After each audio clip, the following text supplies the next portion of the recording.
Welcome, everyone. If you're new to this YouTube page, my name is LenonHonor, and this is a new series that I've been wanting to do for a very long time. And I've titled it The Journey, but it's really my journey into the conspiracy theory paradigm. And this is episode one. If you're familiar with my YouTube page, and many of you guys in the chat room you are, I want to thank you so much for being here. And we have a lot to cover. I have no idea how long these videos are going to be. Each episode, and they actually may fluctuate, but I'm trying. I think, if we can get it to like maybe 45 minutes, I would like to do 30 minutes each episode, but there's so much to cover, and I have an introduction for you all here tonight. I want to say something too, because there was a comment that was posted before the live stream started, like it was maybe a couple of hours ago in the chat room, and I can tell that there were people who were probably concerned that this series is going to be about criticizing conspiracy theorists. No, that's not what this series is about. In fact, I was a conspiracy theorist, and I went down the rabbit hole, as we used to call it, so deep for so long that I got lost in the rabbit hole, and it affected me on so many different levels, and it affected my family on so many different levels. It affected friends, on so many different levels. And really what I'm getting at here is there's nothing wrong with researching and studying conspiracy theories. There's absolutely nothing wrong with that. We just have to be careful not to get consumed by it. And I was consumed, and it left very clear and in some cases heartbreaking results that I'm still seeking to rectify in my life. And that's what this series is about. It's about my journey, and hopefully I can teach some lessons to people about how we should be careful as we progress through certain types of information, and really any type of information. So let me say this, that I was a conspiracy theorist, and I wasn't just someone who looked into it and researched it. I produced content that was conspiracy based. And we will get into that too as we progress through this particular series. Thank you all so much. Everyone inside the chat room for being here. I see Always Myself is here. Thank you. And Brianna is here as well. And Carlton and Malika Stone. Thank you for being here. Jimmy Jamboree is here. And this is going to be very much different than what people are used to, but it's something that I've been wanting to do for a long time. And I think it'll allow me to kind of rectify some of my hangups about life, because this really, the conspiracy theory paradigm and how I went about it, it really got me off track. I feel like I was already off track, but I wasn't that off track. But once I got into the conspiracy theory paradigm, I really got off track in life. And it wasn't until like maybe 4 years ago where I really started to kind of get things back in order, and I still have a long way to go. See, so there's going to be a lot of lessons that we can all learn here. And I would hope that even if you are a conspiracy theorist, just, come with me on this journey. You're going to see some things, and you may learn some things about conspiracy theories that you didn't know. You may see some things and learn some things that will help you as you explore conspiracy theories. Okay, so it's not about me. I think the person that they use the word bashing conspiracy. No, not at all. I was a conspiracy theorist myself. I just want to share my story in hopes of helping other people, so that when they traverse this conspiracy theory paradigm, they won't come out on the other side like I came out on the other side. I mean, it impacted me physically, it impacted me emotionally, it impacted me mentally. Okay, and we're going to go through all of that in this particular series. It's going to be difficult too. I'm telling you, I have so many regrets in life, and this right here is one of them. I think it would have been different if I approached it in a way to where I didn't get so consumed by it, but I got consumed by it. Okay, so I have a whole thing that I've prepared. And I didn't even mean to, but I got started this morning. I said, let me go ahead and put together a little PowerPoint, and we're going to put that together. And this is really just an introduction for those of you all, maybe you're not familiar with what conspiracy theories are. We'll talk about that. We'll talk about some of the conspiracy theories. We'll talk about some of the conspiracy theorists. And then I'll talk a little bit about, in this episode one, I'll talk a little bit about how I got into the conspiracy theory paradigm, which goes back to 2006. Okay, I got my little notepad because I know I gotta make sure I stay on task here. Yeah, if you can hit the like button too, I appreciate it. How's it going, Eastby? Yeah, and that's the other thing. I want to make this, and I have questions that I'll be posing inside of the presentation, but I also want to make this a collective effort too. If while you're here, if anyone here, if you've been in the conspiracy theories, hit the 1 button. If you've never been in the conspiracy theories, hit the 2. We'll start with that. Morris Hawk said, I went down the rabbit hole too until I realized all the ancient mysteries came from. Yes, that's an interesting way of looking at it. That's an interesting way of looking at it. In fact, and I don't have him listed as a conspiracy theorist, but I did study Delbert Blair. He talked a lot about that. Another person was Dr. Valentine. I got deep into him too at a certain point. There was a point where I was deep into Dr. Francis Cress Welsing, and mainly because of the symbolism part, which later on in life, it really fueled my analysis of symbolism in media, symbolism in music videos, symbolism in what I used to call media manipulation, okay, for the purposes of mind control. We're going to get into all of that. This is going to be an extended series, and I think part of this is going to be a bit therapeutic for me because I haven't really talked openly about how it affected me on a deep level and how I got into it and how it affected me. And I haven't spoken on it in such a long time. I mean, it's been such a long time. So I see quite a bit of ones in here. So there's people here who have gone down what we used to call the rabbit hole. Okay. And it's just that I felt like, and I know I went down so far.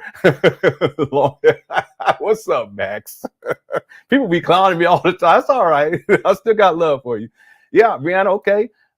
So this will be interesting for you. Okay. This will be interesting for you. I guarantee you that. I've been looking forward to this one. I was caught up in the hotepery for a minute in my 20s, as was I. And we're not going to get into that because what I'm going to do is I'm going to start with conspiracy theories, but then later on, when we get deeper into it, I'm going my conspiracy theory phase, because I also had a spirituality metaphysics phase. Also had that's when I was getting into like Dr. Valentine and Bobby Hemmett, those types of people. And then there was also a period where I was getting into subliminal messages, just specifically subliminal messages and mind control techniques and media manipulation. And then I started to transition to talking about manhood. And really, I feel like that was me just trying to reconcile with the fact that all those years prior, I was so consumed with conspiracy theories that I wasn't handling my business as a man, you see. And then I went from that. Actually, I went, my wife and I, we did relationship videos. And then I began to transition out of that. But the point is that going all the way back to my 20s, I was into the Black conscious community. A lot of people don't know what dashikis and all that stuff. Ashra Quaid, I used to look at him, and I mean, there's so many different people I could name right now, but during that time, it wasn't on the internet. It was like grassroots. It was grassroots. I was at UC Irvine at the time, and at Cal State Long Beach, they used to have a lot of speakers coming out from the so-called Black conscious community. And that it's different than what we know today, because nowadays it's more like online, internet-based. But back then, there were grassroots people who were doing things, writing books, and they would. In fact, there are people that I met back then that later on in life, they actually became very popular, but not as internet-based leaders, because we didn't really have the internet that much back then, but as community organizers. Okay, so yeah, I was deep into the Black conscious community from probably the age of 18 or maybe 19 until about the age of 23. Okay, that's when I got into Francis Cress Welsing. But we're not going to get into that now. What I want to do is I want to get into the conspiracy theory paradigm for this particular live stream. And this is kind of an introduction to it. Later on in future episodes, what I'll do is I'll start connecting, and this is one of the terms, if any of you guys remember ever hearing it, connecting the dots. I'll start connecting this particular phase of my life to the previous phase of my life, which was the Black conscious community, because there are some similarities between the two. And then I really would like to go and explain how I feel, why it is that I feel like I was susceptible to going into the conspiracy theory so deeply that I lost myself. And then that goes back to childhood stuff. This is going to be something different, totally different. And it's on one hand, I feel good because I get to get it off my chest. But on the other hand, I feel a little jittery because it's not that my story and my journey in life has not been something that when I look back that I'm necessarily proud of. You know, it's in the conspiracy theory paradigm had a lot to do with me getting off course. Again, like I said, there's nothing wrong with studying conspiracy theories, but we have to be careful. And I want to say this right here. This is for episode 1, because this is going to be what I want to focus on here today. Episode 1, there is nothing wrong with questioning reality and researching conspiracy theories. However, we must be careful not to lose ourselves in the process. And the truth is that is with anything. OK. That is with anything. Yeah. I was deep into Delbert Blair. Why you got that picture? Why don't you let them people live? I always remember that powerful corporations and people do meet in secret to plan wicked deeds. Many conspiracies are real. Yes, you're right about that. Tyrone and Hakeem are not the only people involved in, because I know, no, there are conspiracy theories that are true. There are conspiracy theories that are false. And I think that that's kind of like where we kind of get tripped up, where we accept the falsehoods as truth, and we're connecting dots that really don't connect to each other. And I used to do that myself. You know, we'll get into this, but yeah, you're absolutely right. That's an important point. My uncles were NOI in the 50s in Philly when Malcolm was head of the mosque before he came. Well, oh, okay. So that's wow, that's awesome. Yeah, there are people who say that it is demeaning. I don't necessarily think of it as a demeaning term. A lot of it is theoretical, and if you can prove it, then it becomes a conspiracy. But if it's just theoretical, then it is a conspiracy theory, and that's okay too. I don't really have a problem with that. Again, I was a conspiracy theorist for many years.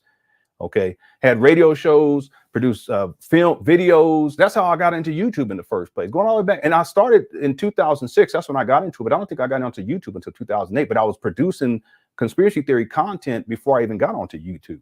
Okay, and I had a website. I used to put it on my website.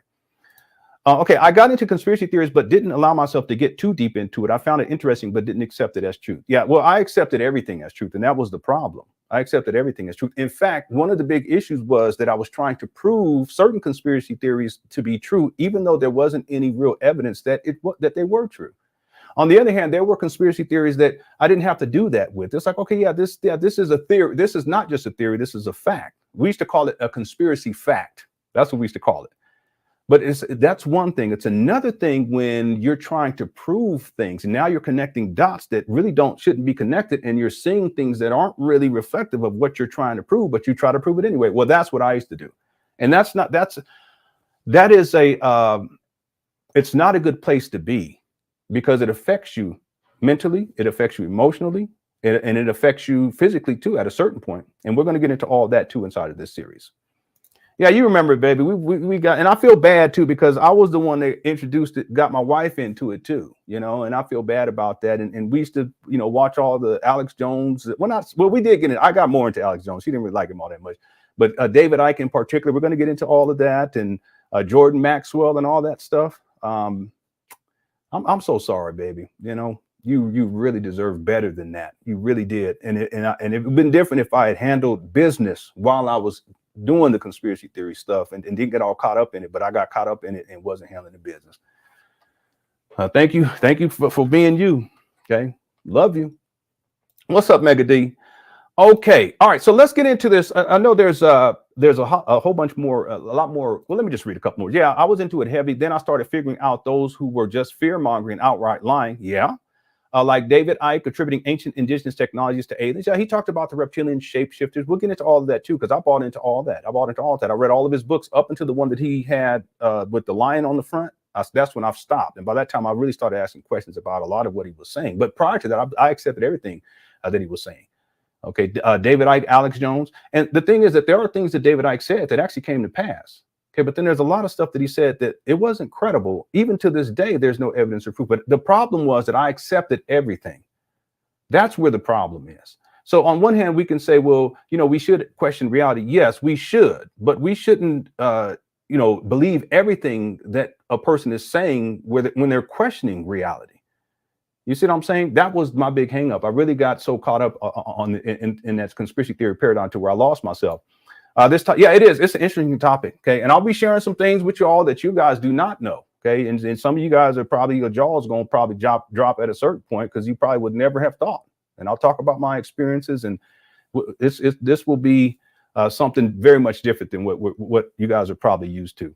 I understand what he went through, because conspiracies affected me too, but I was fortunate to find real knowledge that I could use to improve my life. Yeah, but see, I didn't find that until much later. That was the problem. I didn't find the real knowledge until much later.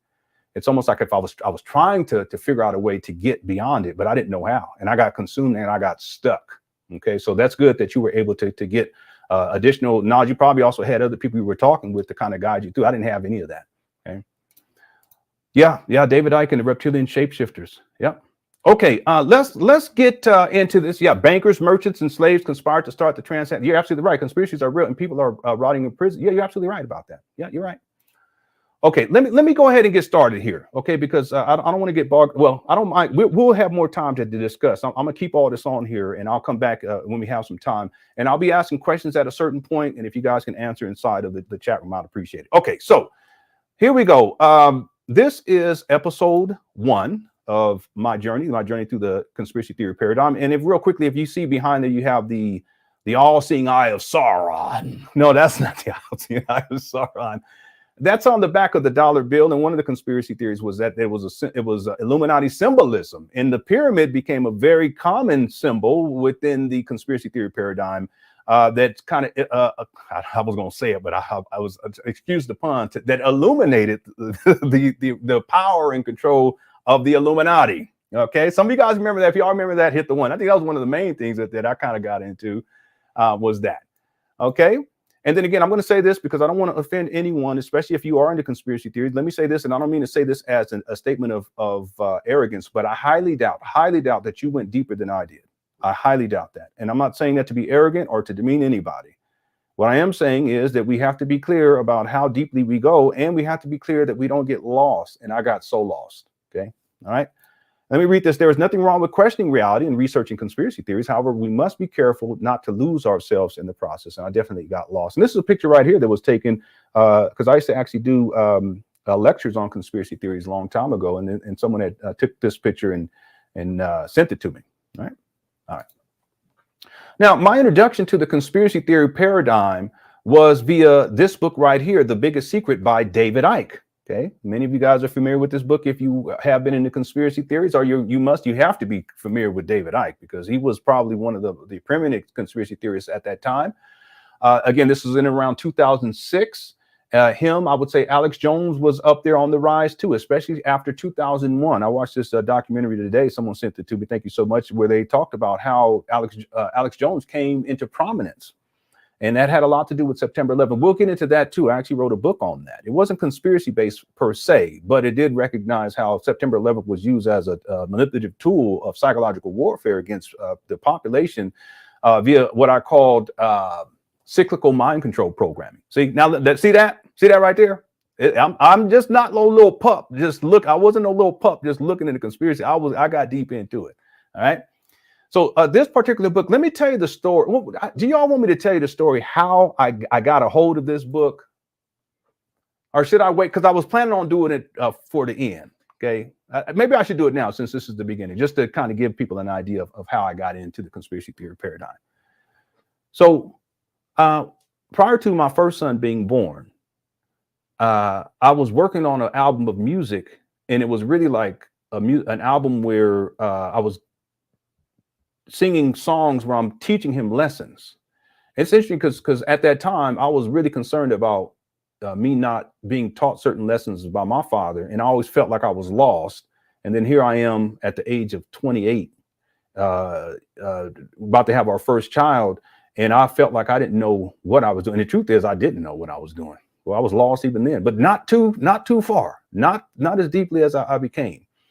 So music, and I'm a musician, music was a way for me to figure out a methodology to kind of get more clarity in my mind in terms of how to teach my son and what lessons I would like to teach him. So I started that album, and it may have been after he was born. I can't remember. I don't know if my wife remembers or not, but I keep thinking that it was before he was born, and I started working on it. And then while I was working on it, I would go to a friend's house who had a very small studio, just a very small setup. And we would record at his studio, and he had a roommate. And at a certain point after a session, his roommate came in and was like, "Hey man, should we tell him?" and my homeboy, he was like, "Nah, I don't think he's ready." and that sparked my interest. I was like, "What did they talk?" Because it was weird, it was weird. He says, "Nah," he said, "Nah, man, I don't think he's ready either, man." But I said, "Well, what are you guys talking about?"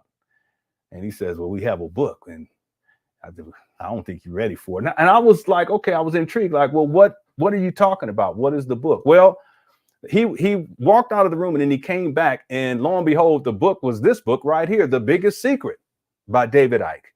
Again, this was in and around 2006. Okay.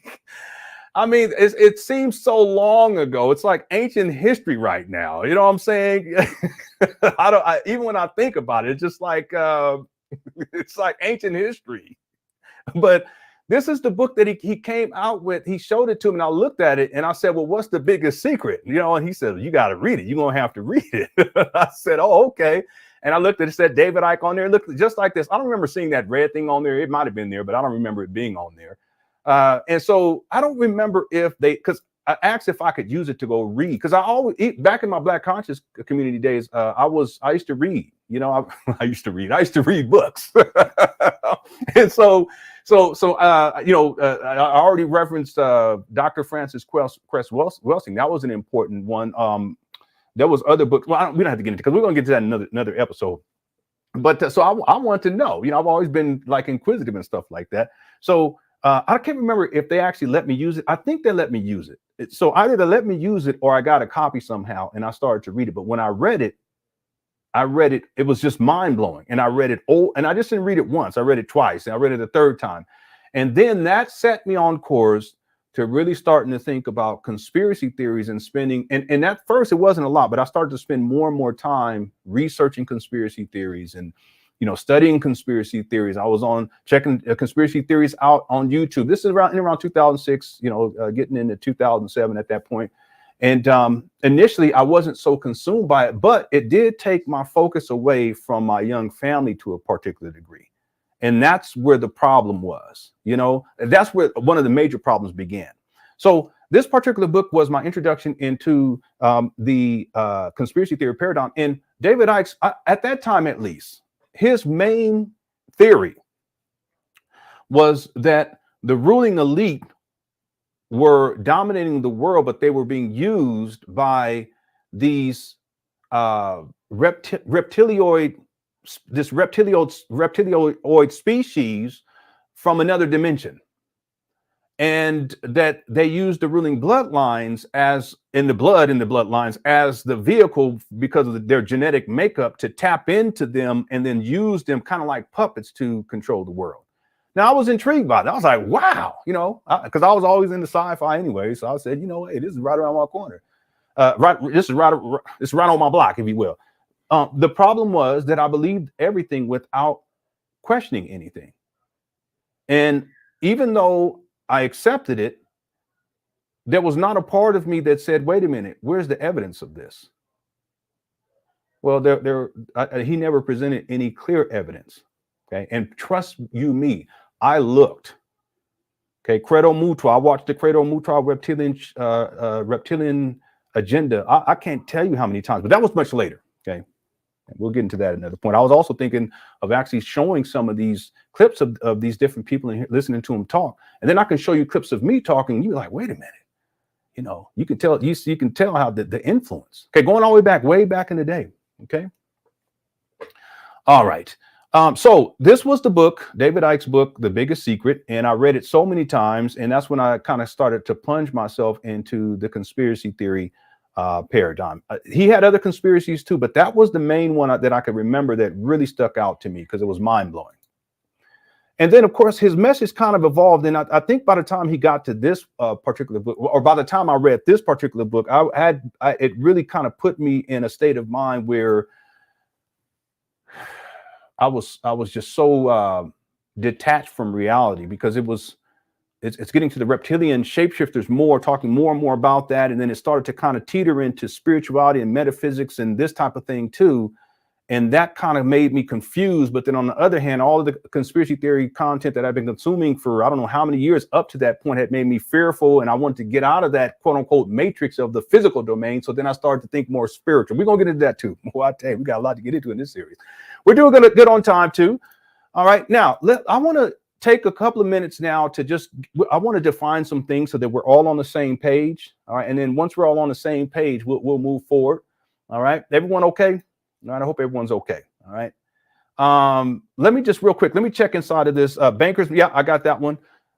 They don't be planning because it's already a 50-year plan in effect. Now they do have certain rituals that they do at certain points in time at the year. And yeah, look, I went through all of this. I went through all of this. And one of the people who talked a lot about the rituals was Alex Jones because of the Bohemian Grove exposés. Many people all remember that. Some of you may not, but that was a huge one.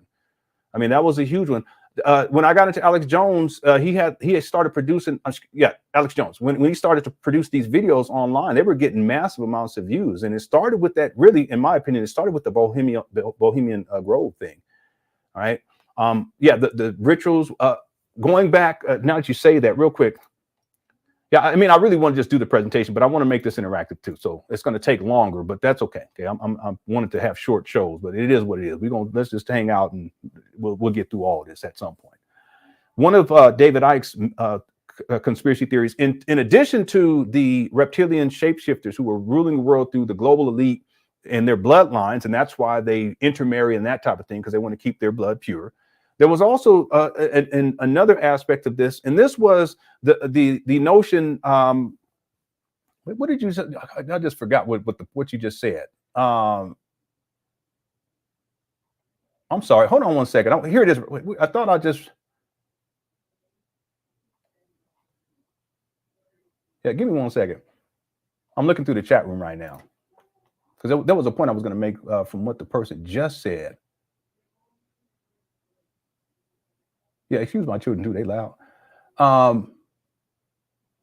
Subjects and other. Yeah, no, I just forgot. What was it that you just? Let me scroll down. Hopefully, if you can answer. You just said something. I wanted to hit that point because it dealt with.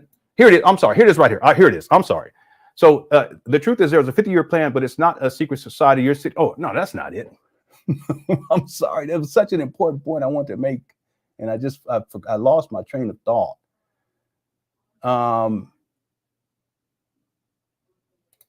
Yeah. Cremation of care. No, was that it? No, that wasn't it. Okay, look. Let's proceed. I'm sorry. I wanted to really get to that. Was such an important point. I'm trying to see it in here, but oh, that's what it was. The rituals. I'm sorry. Okay, so I apologize. So part of David Icke's one of his main conspiracies about the ruling elite. I already talked about the reptilian shapeshifters, the bloodlines, but also he proposed that they practice these rituals. And one of the things that they talked about was blood sacrifices. They talked about, or he talked about, and it's not just him; those other people too, because Alex Jones did this too at a certain point. Blood sacrifices, these rituals, satanic rituals, also pedophile rings, and from now on we're going to say PD. Okay, so PD rings, this taking place on the elite level. It's interesting because now we have these. This is more recently. We have these stories about Epstein and all this kind of stuff, and it's like it makes you really wonder, you know. Also, homosexual acts to mind control people. Now that was something that really just totally.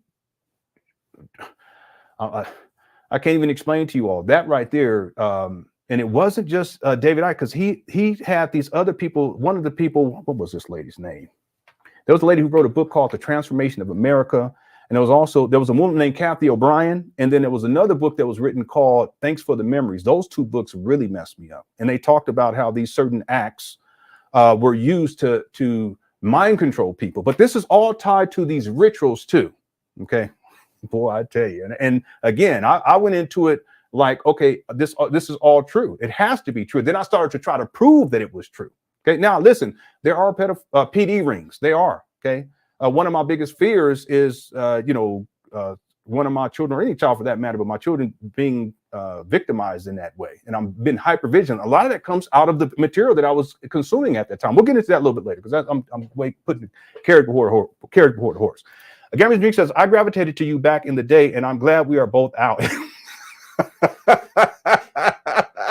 Well, me too. I'm glad we're both out. Like, we was in prison. We finally got out. We done got free. Because it can become a very dark place. And it became very dark for me. You know, it really did. It could be very dark, and it could be very depressing. It could be, and I'll get into that too. I'm going to get into all that. Okay. All right. I wish I could spend more time inside of this chat room, but I want to make sure we get to this. FDMG, don't start. Come on, man. Stop. Don't do that. This is a show about conspiracy theories. All right. Let's stay on focused. We got to focus, family. Aisha says, in that picture, you look real serious and full of deep thought. Hotel, yeah, yeah. But again, during that time period, I don't even think it was so much deep thought, more so than deep concern, because the conspiracy theory put me in the mindset of being in a state, what I used to call perpetual fear. Perpetual fear, which actually ties to my childhood. It really gets deep. Once we start going back in time, okay, we're going to start here, but when we start going back in time, I'm going to start quote unquote connecting the dots, and you guys will see very clearly how I was already susceptible to the conspiracy theory paradigm long before I even discovered it, long before I read any David Icke's books. I mean, it's really interesting, the trajectory of my life. It really is. Okay. Thank you so much, Ice Beans, for the super chat. Everyone else who sent the super chats too. Big man, come on. We're gonna stay on task. Okay, you don't do it to me. I ain't seen you in a while, so come on. All right, don't do that. You're always tripping. Say, I believe LenonHonor is conspiring to help his children become. You're right about that. That's true. That's a conspiracy between me and my wife. Let me say one other thing, and I don't mean to get sidetracked, but I want to make this interactive. There was a time where some of my children, they were looking at these conspiracy theories, and everyone's like, wow, and the pyramid. And I was sitting back like, you guys have no idea. Now, I didn't just say, listen, don't do it. I'm not going to do that. But I'm watching to make sure they don't go overboard. Because when I got into it, I went so far where I have no one there to say, wait a minute, you need to stop. Come on, hold on, you're going too far with this. You know, you go on to work, and while you're driving, this is me, I would go to work, driving to work, and I'm thinking about conspiracy theories. I get to work, I'm thinking about conspiracy theories. I get off of work and I'm driving to my next job and I'm thinking about conspiracy theories. Then I get off of that job and I'm thinking about conspiracy. Then I come home and then I'm thinking about conspiracy theories. I'm online, I'm researching, I'm looking into different stuff. So that's not going to be happening with my children. If they want to, whatever it is, no, you're not going to go so deep where you allow yourself to get consumed and you get off track in life. And that's not the only reason why I got off track, because there's many other reasons, but this is one of the preeminent ones.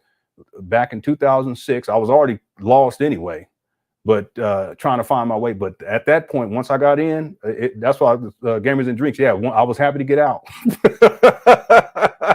Thanks, Sick Lid, for a super chat. Okay, let's get back to it. Rondalyn says, as my mama used to tell me, just because someone puts it in a book doesn't mean that it's true. We have to seriously put more focus in schools on critical thinking and evidence-based. Yeah, I agree with this. Evidence-based sources. I agree with this. You know, the critical thinking part is important, but part of one of the hangups in the conspiracy theory paradigm is that we're kind of taught to think that everyone's already a critical thinker, and that's why we know the truth, and that's why we go down a rabbit hole, because we're critical thinkers, and everyone else, they don't, because they're not critical thinkers and they're sheeple. Y'all remember this terminology? Now, I never used to call people sheeple, but I remember a lot of people. I met a lot of the people who were conspiracy theorists, well-known people. I met quite a few of them, and less-known people. I met Jordan Maxwell one time. It was in LA. You know, so, you know, but the idea is, just because you think you're critically thinking doesn't necessarily mean you're critically thinking. And if everyone's telling you, yeah, we're critical thinkers, and that's why we know the truth in these conspiracy, blah, blah, blah, you're going to believe it. And that's exactly what I did. But when I think critically, I cannot find 1 ounce or shred of evidence that there are reptilian shapeshifters that are ruling the world. Is it possible? Yeah, I guess it's possible, but I haven't seen any. And I've researched extensively, but I believed it back then. Man. And just because it's in a book, it's so very true. Okay, thank you for super chat. I wish I can get to all these messages inside the chat room, but y'all keep chit chatting. Let's get going here. So I would like to now get into what some definitions. As we go through this series, I want to make sure that we're all on the same page. What is a conspiracy theory? A belief that some secret but influential organization is responsible for an event or phenomenon. And so there may be an event that takes place or a phenomenon that is taking place. And the conspiracy theory would be that, wait a minute, there is a secret but influential organization that has made this so for their purposes. Okay. All right. And I want to look at that word right there, influential organizations. Well, in my research, here are some influential organizations as I got into the conspiracy theory paradigm. And this is not an extensive list, but or a comprehensive list, but it shows some of the things that I was studying and researching back in the day. The Illuminati, that's one of the preeminent ones, was the Illuminati. Freemasons, the Bilderberg, the Trilateral Commission, the US government, the entertainment industry. I spent a lot of time doing the entertainment industry thing, and I thought that everyone was satanic, and they were practicing these satanic rituals in their music and this type of thing. And you know what? I just remembered. Anyone here remember Hashem's films? Now, I know none of y'all, probably none of y'all. Because around this time, I started to get into, I'm talking about 2006, going into 2007, I started to get into Hashem's films. And my wife and I, we used to watch it together. I mean, it was kind of like entertainment, but on the other hand, it was real spooky. Yeah, Eyes Wide Shut. Yep. Speakers would use movies as their, yeah, I've done that too. I've done that too. Yeah, I've done that. Anybody remember Hashem's films? Look, I don't think nobody does. Hashem's. You have to have, yeah, we're gonna get into those at some point. Okay, it's gonna be hard to watch because I was out there, but we're gonna get into that. All right, that'll be later on down the line. But y'all look forward to that. I don't know if I want to say y'all look forward to that. Well, I definitely don't trust it. Yeah, I get it. I totally get it.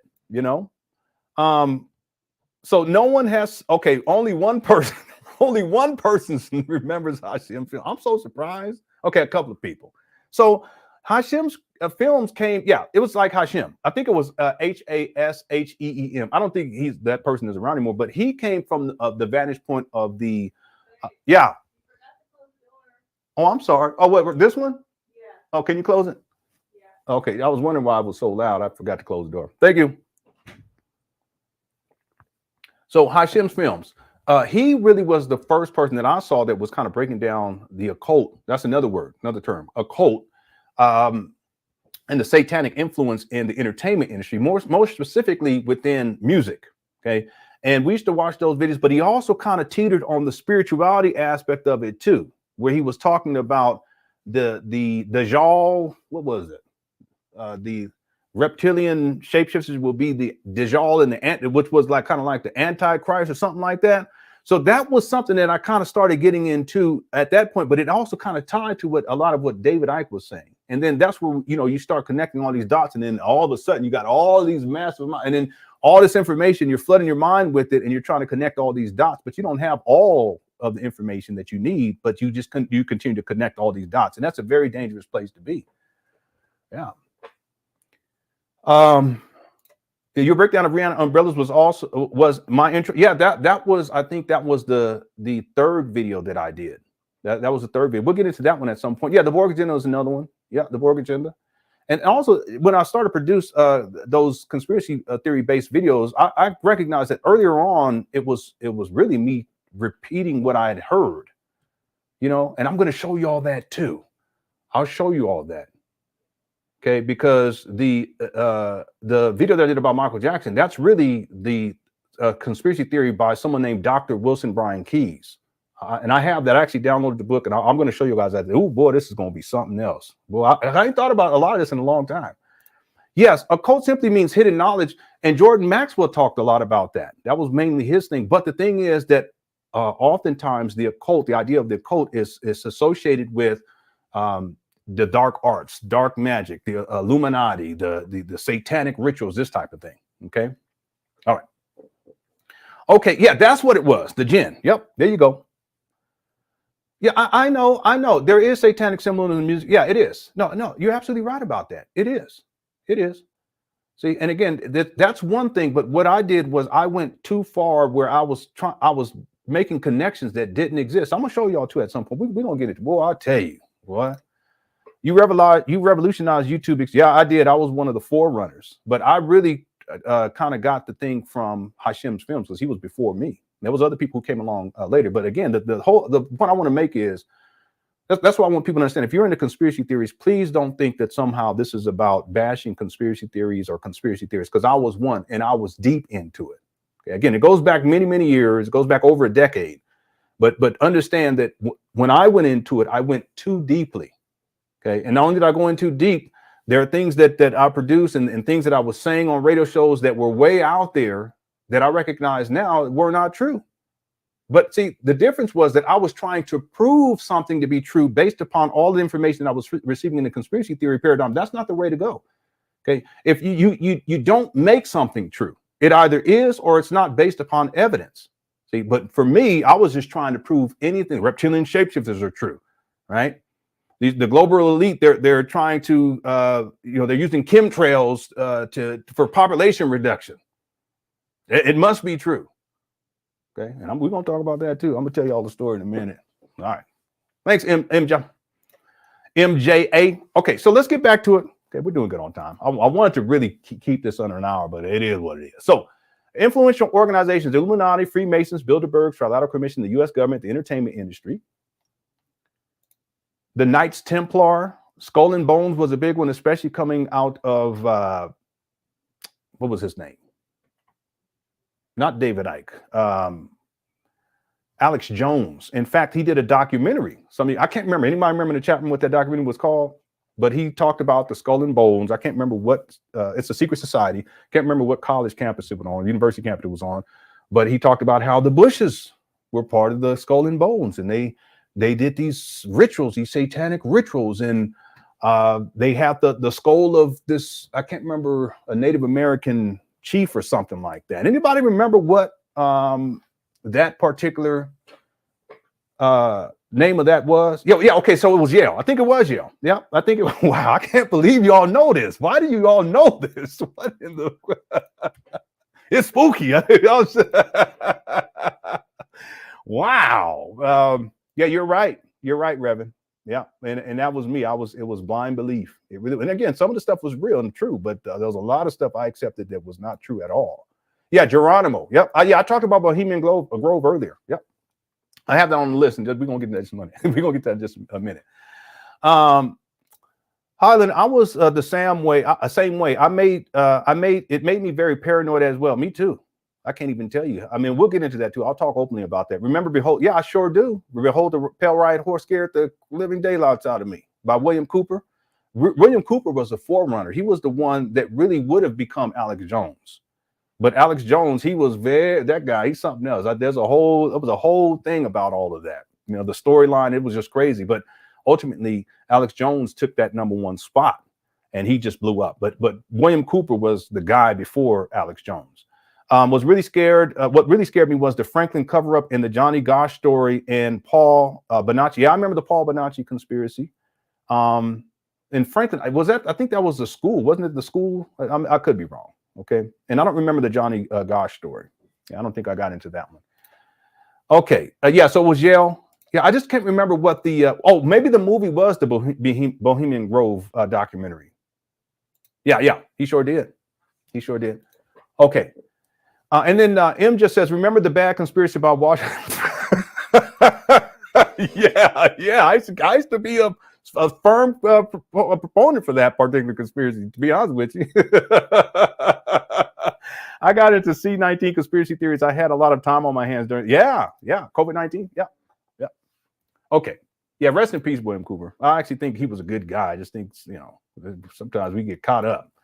All right, so again, influential organizations: Knights Templar, the Skull and Bones, Bohemian Grove, the Global Bankers, the United Nations. And can any of y'all think of any other influential organizations? Go ahead and post inside of the chat room, and what I'll do is I'll compile that and I'll add it to the list here for future reference. Okay. All right, so these are the organizations. I want to go back to this. What is a conspiracy theory? A belief that influential families. Okay, so it's not just organizations, but it was also influential. Club of Rome. I remember that one. Yeah, club. Some of these. Hold on. Let me just take a moment. Yeah, Skull and Crossbones. Yeah, I know that ain't that's not no conspiracy. That's not no conspiracy right there. There's the Bohemian Grove, but also the Belizean Grove. I haven't heard about the Belizean Grove. Remember the ozone layer? You don't hear much of that. Better not use that. So, yeah, I remember that one. Yep. Yeah, and of course that's one of the preeminent ones. In fact, we'll get into this later. September 11th, 2001 was a very traumatizing event, and it is my belief, and that's the thing. I was watching this documentary today, and they said the same thing. And I totally agree with this, because I talk about this inside of the book I wrote on September 11th, 2001. that September 11th, it really was the catalyst for the explosion of conspiracy theories, and not just theories of dealing with September 11th, but all other sorts, dealing with secret societies and world government and martial law. And because Alex Jones was like, this is going to be used so for martial law to be brought in. So September 11th is a very significant event. In fact, I'll show you by the time we get done with this live stream, very significant event in the whole, I don't even want to say the history, but the trajectory of the conspiracy theory paradigm. That's when it really picked up. Then you have, of course, people gaining more access to the internet, and so information beginning to become more accessible to people, and then it really started to pick up, and in my opinion, headed by Alex Jones. Okay. I will admit that there are many subliminal. Yeah, there are. But see, in fact, I'm going to be putting together, I've been meaning to do it. I'll put a playlist together of all of the subliminal messages. I did so much work into that. Subliminal messages. I'll have that up here because I think it'd be good to have that correlate to what we're talking about in this particular series. But the other thing is that it's one thing to see subliminal messages that are there, but it's another thing where you're looking for anything because you're trying to prove something to be true. And that's where I really fell off. Okay. I mean, I really did. Okay, we'll get into all of that later. We got a lot to get into in this series. Okay, yeah, Rosicrucians is another one. I remember that one. The CIA, FBI, the central banks. Yeah, the Zionists. That's another one. Yeah. Damolay. I remember that one too. Yep. The Bilderbergs. Yep. The Rothschild. We're gonna get. I got that on the list already. The Thule Society. I remember that one. Wow. Why do you guys know this? The Tavistock. I remember the Tavistock Institute too. OTO. Yes. The Boule. I remember that one too. Of course. Yeah. FFG's. Yeah. That's the big conspiracy family. When is it gonna open? That's all we want to know. Stop playing. The De Beers, yeah, we're talking about. They're the ones with the diamonds, right? The 2012 Mayan calendar, yeah, and the Age of Ascension, yes. Sandy Hook, yep. Zeitgeist, I watched that movie probably 100 times. Okay, the World Health Organization, yeah. The 13 Bloodlines, I got that on the list. Hold on. Yeah, I know, and then it came and nothing happened. I used to talk about that too. Loose Change, yeah, I remember that one. Why do you know this? I remember this one. I watched that a whole bunch of times, gang of times, as we used to say. Do Black people ever get elevated in these conspiracies? That's a good point. I don't want to get into this right now, lady, but let me just say this, that the thing that I noticed was that it was the conspiracy theory paradigm was mainly, at least at that time, okay, it was mainly dominated by white males, very few white females, but there were some, but it was mainly dominated by white males. But Black conspiracy theorists really didn't have much of a position. They really did not. Okay. I don't know why that is the case, but that's what it was like then. It's probably different now. I'm not quite sure. But back then it was an issue. I remember that very clearly. Yeah. The Fabian Society. I remember that one.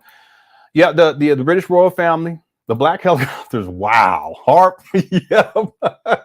Was that the high altitude Aurora research project or something like that? Why do I remember that?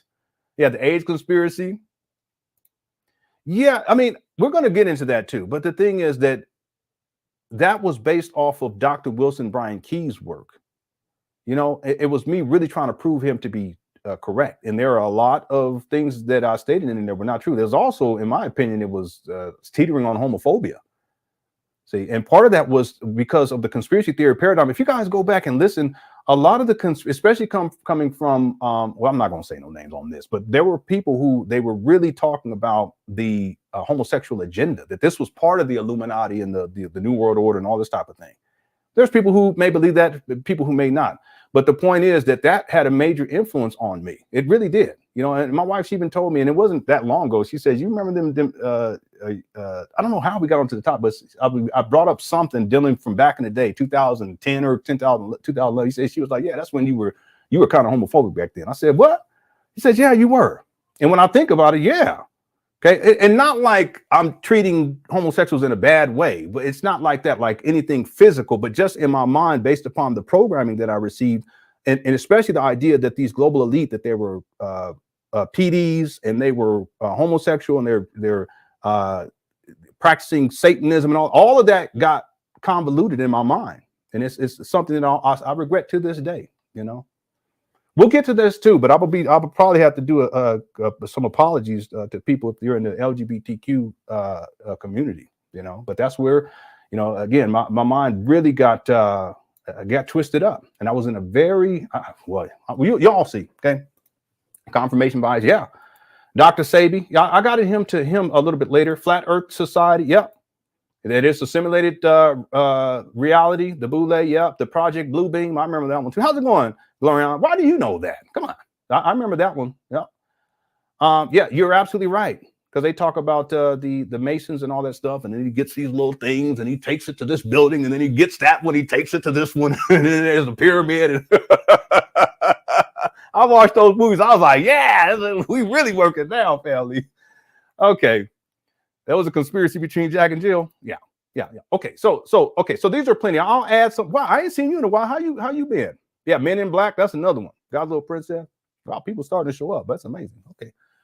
Yeah, there's plenty of other ones. Jesuits, Notre Dame, the Vatican. Yep.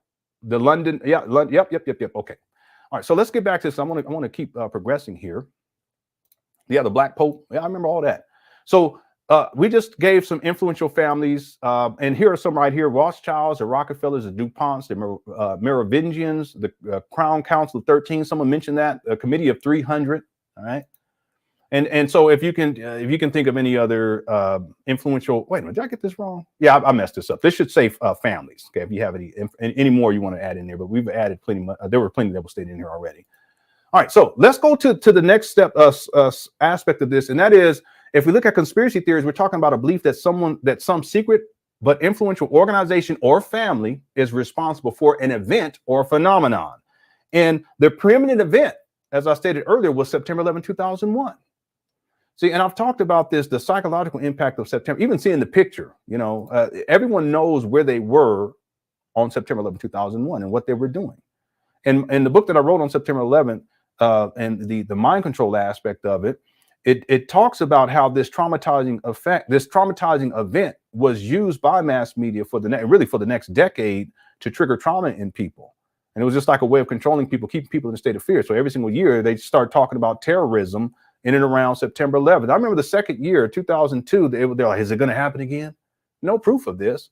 Everyone's all scared. And then the next year, the same thing. Well, why are we doing this? Is it going to happen again? Everyone's all scared. And there's all this media programming that was talking about how, listen, we got to be careful. We have to be vigilant. Then they came up with this meter. Y'all remember the meter? That's mind control. And so it would be right here. If the terror threat is low, nothing would ever happen. Boy, this is wild. That's what you call media manipulation. Nothing would ever happen, but it'd be green, and then it'd go up to yellow, and then orange. Then it gets let's go on and get into red. Then it go back down. Okay, and it would always be in and around September 11th, weeks leading up to September 11th, and months leading up to September 11th, and it would just build, and then nothing would happen, but it would still cause fear in people because we're anticipating that this traumatizing event, is going to reoccur. It never did. So this was a catalyst for a lot of conspiracy theories, was September 11th. And there are people like Alex Jones who really profited off of this particular event. And it's really, really sad. It really is when I think about it now. But during that time period, I was so consumed by all of that, and what I mean by once I got into Alex Jones, by that time, I was so consumed by the conspiracy theory paradigm, I didn't question, because he was still producing documentaries dealing with September 11th. He did it over and over again. Another documentary someone brought up earlier was Loose Change. Yep. Okay. So this is one of the events, but also I want to look at phenomenons and events. And this is, some of you guys have already mentioned some of these, and I've researched extensively into all of these. Conspiracy theories like FEMA death camps and chemtrails. Let me give you guys a quick story about chemtrails. When I got into the conspiracy theory paradigm, and by this time, we had 2 children, and there were airplanes, and before I didn't even pay it any mind. I just didn't even recognize it.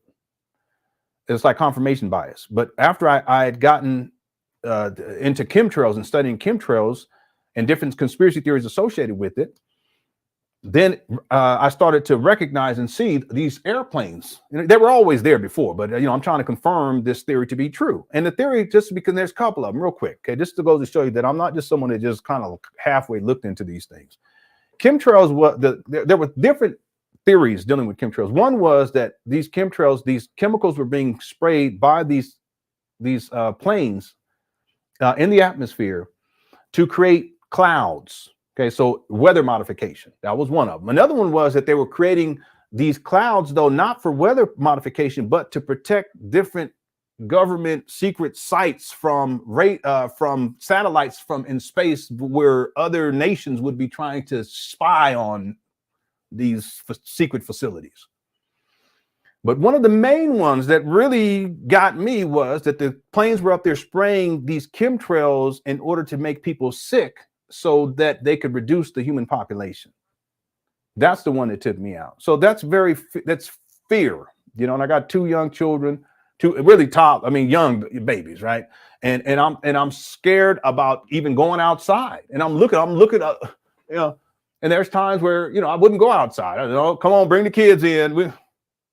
These planes ain't doing nothing. Well, listen, maybe the point is, there was no evidence that proved any of those theories to be true, but I accepted all of them. But the main one that I was afraid about was the population reduction. Then we get into, you know, the Georgia Guidestones and all this type of thing, right? But I remember there was a point where, see, we're used to it now because of COVID, but I did not want to go outside and get in the car to go to work unless I had a mask on, you know, like the thing like that. And I would put the mask on to get to the car, and I would get in the car, close, make sure all the windows rolled up, and let me get.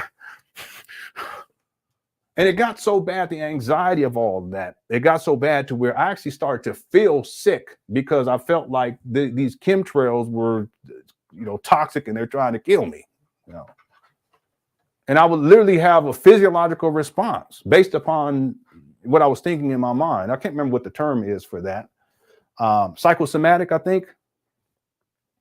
Well, that's what I mean by it's one thing to get into conspiracy theories, but it's another thing when you get consumed by it to where you're not even thinking rationally anymore. Now, could what they were spraying, and even if some of it wasn't even them spraying anything, it was just, you know, the airplanes go by and they leave a trail behind and it dissipates, but it ain't got nothing to do with anyway.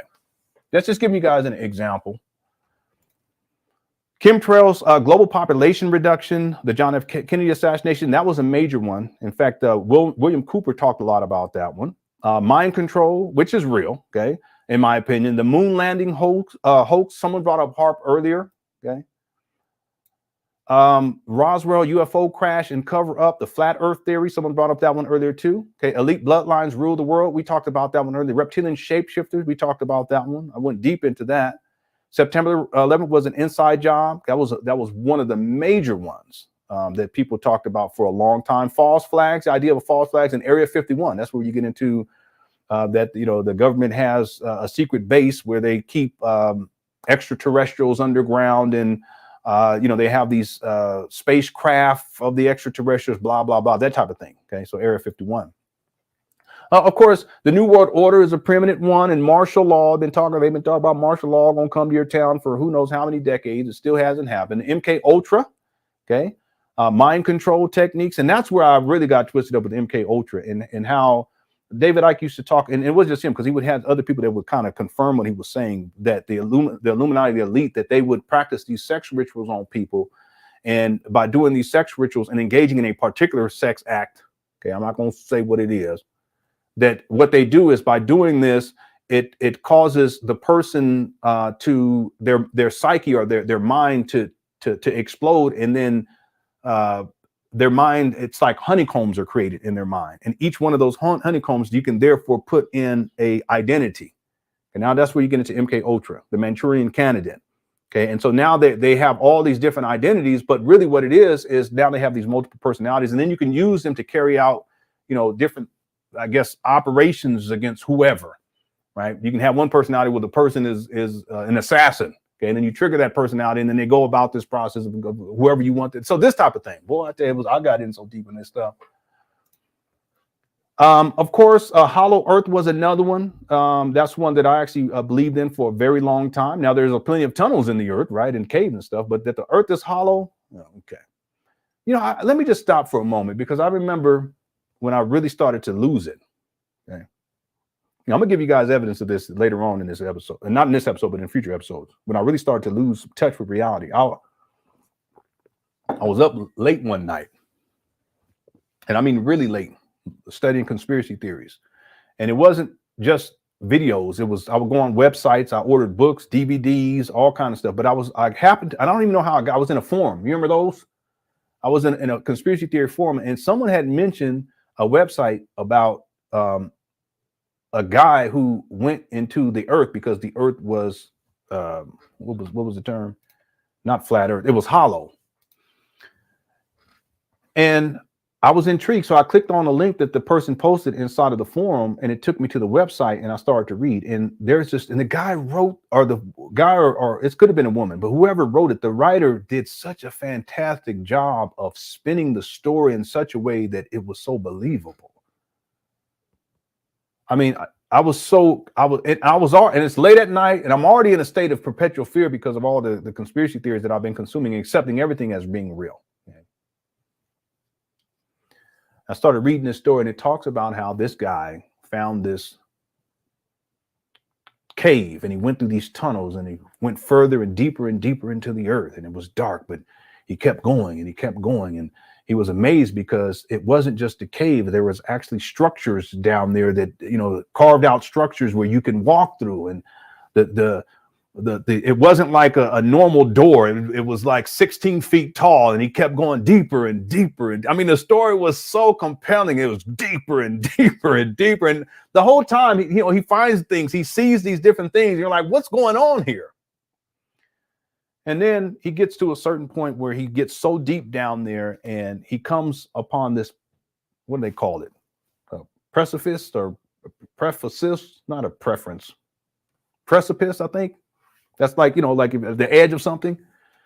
And he sees light coming up from it. Again, I'm sitting up there, it's real dark.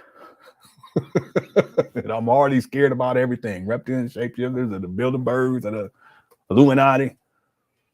But it was written so, I can't even explain. It was so real reading it.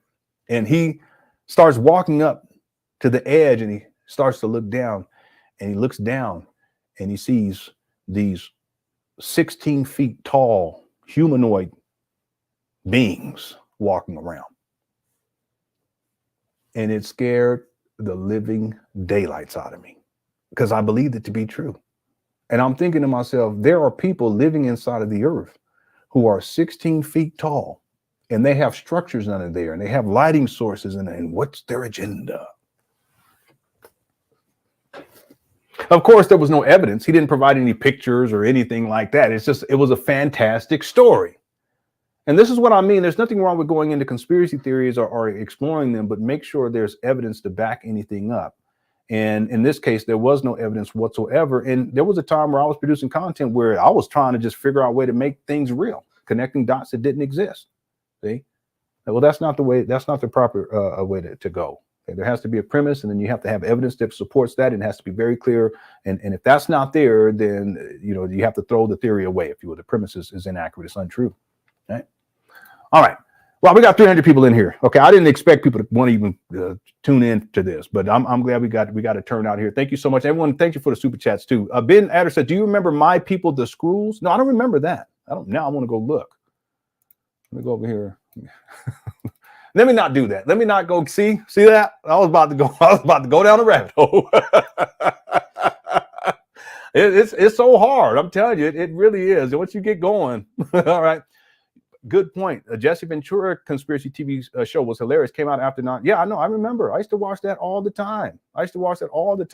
Yeah, and then he became he was connected too with Alex Jones for a while too. I remember that. Then he became in Minnesota the I can't remember. See, some government position, whatever. Trauma. Yeah, that's exactly trauma based. Yeah, I've talked a lot about that too. The Global Motion Pictures. Yeah, that was a show. That was a show that I did for a long time. That one, and there was other ones too. That I did, all centered around conspiracy theories. I think by that time though, I was really trying to kind of moving away from, because I was getting more into spirituality and metaphysics. Okay? But that too was just another distraction, and I got caught up in that, and it wasn't healthy for me long term either. We're going to get into that at a certain point. Yeah, red, green, yellow. Yep, yeah, that's exactly what it was. Thanks, Lenon, for your courage and willingness to share your story on this topic. I have a close family member who languished in the area for many years, and it took years to help him get out of it. Yeah, it took me a long time to get out of it myself. And again, I damaged friendships, family bonds.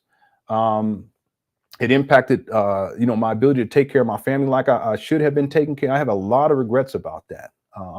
It's one of the true thing, one of the things that I'm going to have to take to the grave, and just not handling business because I was so focused on conspiracy theories. I became very paranoid. I stopped trusting people. I'm thinking I see a helicopter now. I'm thinking it's the Illuminati. They trying to get me. So and it becomes more complex, especially when you believe everything to be true. And then there's other people on the outside like, what is going on with this guy? I'm sure, but again, I got so caught up in it, I got consumed and I lost myself. And I believed pretty much everything, not everything, but a lot of stuff I just believed without even thinking critically about it. Yeah. So it had a very, and thanks for the super chat. It had a very damaging effect on me. And I'm sure it has had a very damaging effect on everyone. A lot of people. The point is that you can get into conspiracy theories and not get so consumed by it to where you don't go down these types of paths like I've gone down. Oh no, that's okay. People say my name wrong all the time. I'm used to it. I'm so used to it. Don't even worry about it.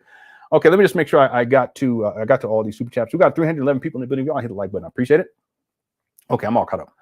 All right, so I got to MK Ultra, Hollow Earth Theory, the Bigfoot. That's an older one. The Loch Ness Monster is really old, and then another one is Planet X and Nibiru. I can't remember the years that people were talking about this. I think that was in it around 2012, but there was a whole big thing about that and Age of Ascension and all this stuff too. Nothing ever came to pass, but that was a conspiracy theory that proved to be false as well.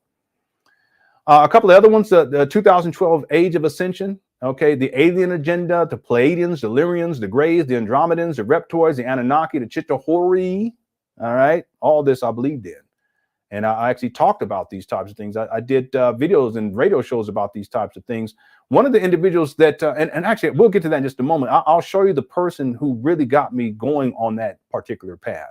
All right, and at some point, I would like to share some of those older videos of some of these people to show you guys how they influenced me. And in particular, with this particular thing, there's one person in part, and actually there's a couple, but there's one person in particular that really took me out. But of course, people like David Icke also talked about these types, the alien agenda, Fredo Mutwa did as well.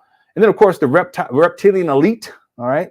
That's a very common one as well. All right. Top conspiracy theorists, and again, we're almost done. Actually, I want to just go over some of these names, and then I want to focus on 5 of them for a moment, and then I think in the next episode we're going to kind of deal with at least one of them because I want to outline how this at least one of them really impacted my journey through the conspiracy theory paradigm. But here are some of the top conspiracy theorists: Alex Jones, David Icke, Alex Collier. That's the one that really got me into the Pleiadians and the aliens and the reptoids and the Greys and the Andromedans and all this type of stuff. Okay. Other people, Jordan Maxwell, I was deep into him for a long time. Michael Tessarian kind of bridged the gap between the physical conspiracy theory paradigm and the metaphysical and spiritual. Okay. Also, Dr. Wilson Bryan Key in particular had a major impact on me early on. And I think I learned about him through David Icke. David Icke mentioned him inside of his book. I think it was the book The Big Secret. And Dr. Wilson Bryan Key in that book, once I got a hold of his books, he proposed that Michael Jackson's Beat It was really a subliminal story about, and we're going to get into some of his, because I actually have it archived. We'll get into some of his videos where he's talking about subliminal messages. Yeah, the subliminal messages are used, but it's one thing to recognize them. It's another thing to where you're looking for them everywhere. And that's where I really got to that point, and it just got out of control. But he proposed that Michael Jackson's Beat It was really a subliminal story about homosexual male group masturbation. And when I read that, I said, this guy's out of his mind. I said, you got to be out of your mind, because I watched that again, y'all, Thriller and all that as a child. But see, by that time, I had been so deep into conspiracy theories, and then he was validated by David Icke, and I was so deep into David Icke, I was like, wait a minute, you know what? Let me prove this to be true. That's not the way to go about things. So what I did, and he gave reference to a timestamp of a particular gesture in the dance routine that, yeah, it looks like that's what they're doing. And in my opinion, it's even today, I think that's what it was. But I took it too far. You know, and I had a habit of seeing one thing and I said, okay, yeah, that's true. But then I would start to go back and try to prove other things to be correlated to that, where now I'm trying to connect different dots that really don't connect to each other. See, that's the problem. Okay, that's when you really become delusional, because you're simply trying to put pieces of a puzzle together that don't fit. I thought Tsaran was the real. Yeah, I did too. And I can't say that somehow he wasn't, because I think out of all the people, and I've thought about this, out of all the people that I really got into during that time period, Michael Tsaran was the person that, in my opinion, was the most intellectually gifted, and he wasn't extreme. Alex Jones, on the other hand, he was extreme. I mean, got to the point where he's yelling and screaming with his shirt off, and I mean, it just got way out of control. But I think he did that because of the ratings and getting views. But Michael Tsaran, really, his approach was a lot different than a lot of the other people who were in the conspiracy theory paradigm. Yeah. All right. Michael Tsaran, Dr. Wilson Bryan Key, and Judy Woods is another one. She wrote a book dealing with scalar technology being used, scalar wave technology used on September 11, 2001. I actually read that book. Someone sent it to me, actually, and I read that book. Some of you guys may be familiar with her.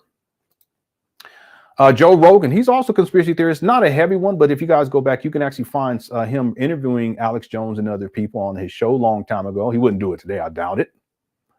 Yeah, he did. He did. I actually found him to be intellectually gifted, in fact. Okay, some of the stuff he was saying again, but I was like, no, but he really came with some good information. Jeff Rentz had a website. I used to be on that website all the time. George Norrie had a show. It was called, I can't remember the show right now. It'll come to mind. Greg Braden was another one. Zachariah Sitchin was also someone who was very popular right there. I already referenced William Cooper. Graham Hancock is another one too. William Cooper wrote the book, Behold the Pale White Horse. Yeah, Coast to Coast. That's what it was. Yeah, thank you, Arvell. Coast to Coast was the show, George Norrie. And then there was another guy that, Art Bell. Yeah, he was the original host. Yep. I used to listen to that and listen. It was like a radio show, so there wasn't any video, but I used to listen to that all the time, and they talked a lot about aliens and different conspiracy theories, and I would be listening in and just, I remember that. Yeah, Art Bell. There he is right there. Art Bell, David Wilcock, Bob Lazar is another one. Stephen Greer. They talk a lot about, technology, future tech, and conspiracies dealing with aliens and alien crafts. Alex Collier is the one that really got me into the extraterrestrial stuff, the Palladians and the reptilioids and all this time thing. Tex Mars was also very popular during that time. And here are, before we close out, if you guys can think of anyone else in terms of top conspiracy theories, go ahead and type that inside the chat room. All right.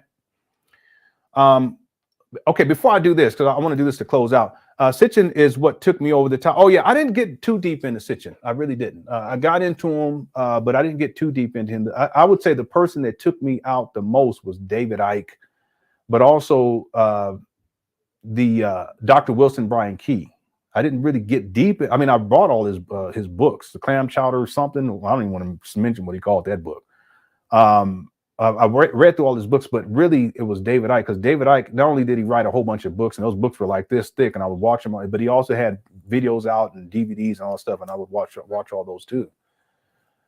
It was entertaining, but the other thing is that for me, it stopped being entertainment. It became fear. I was in a state of fear. I became paranoid.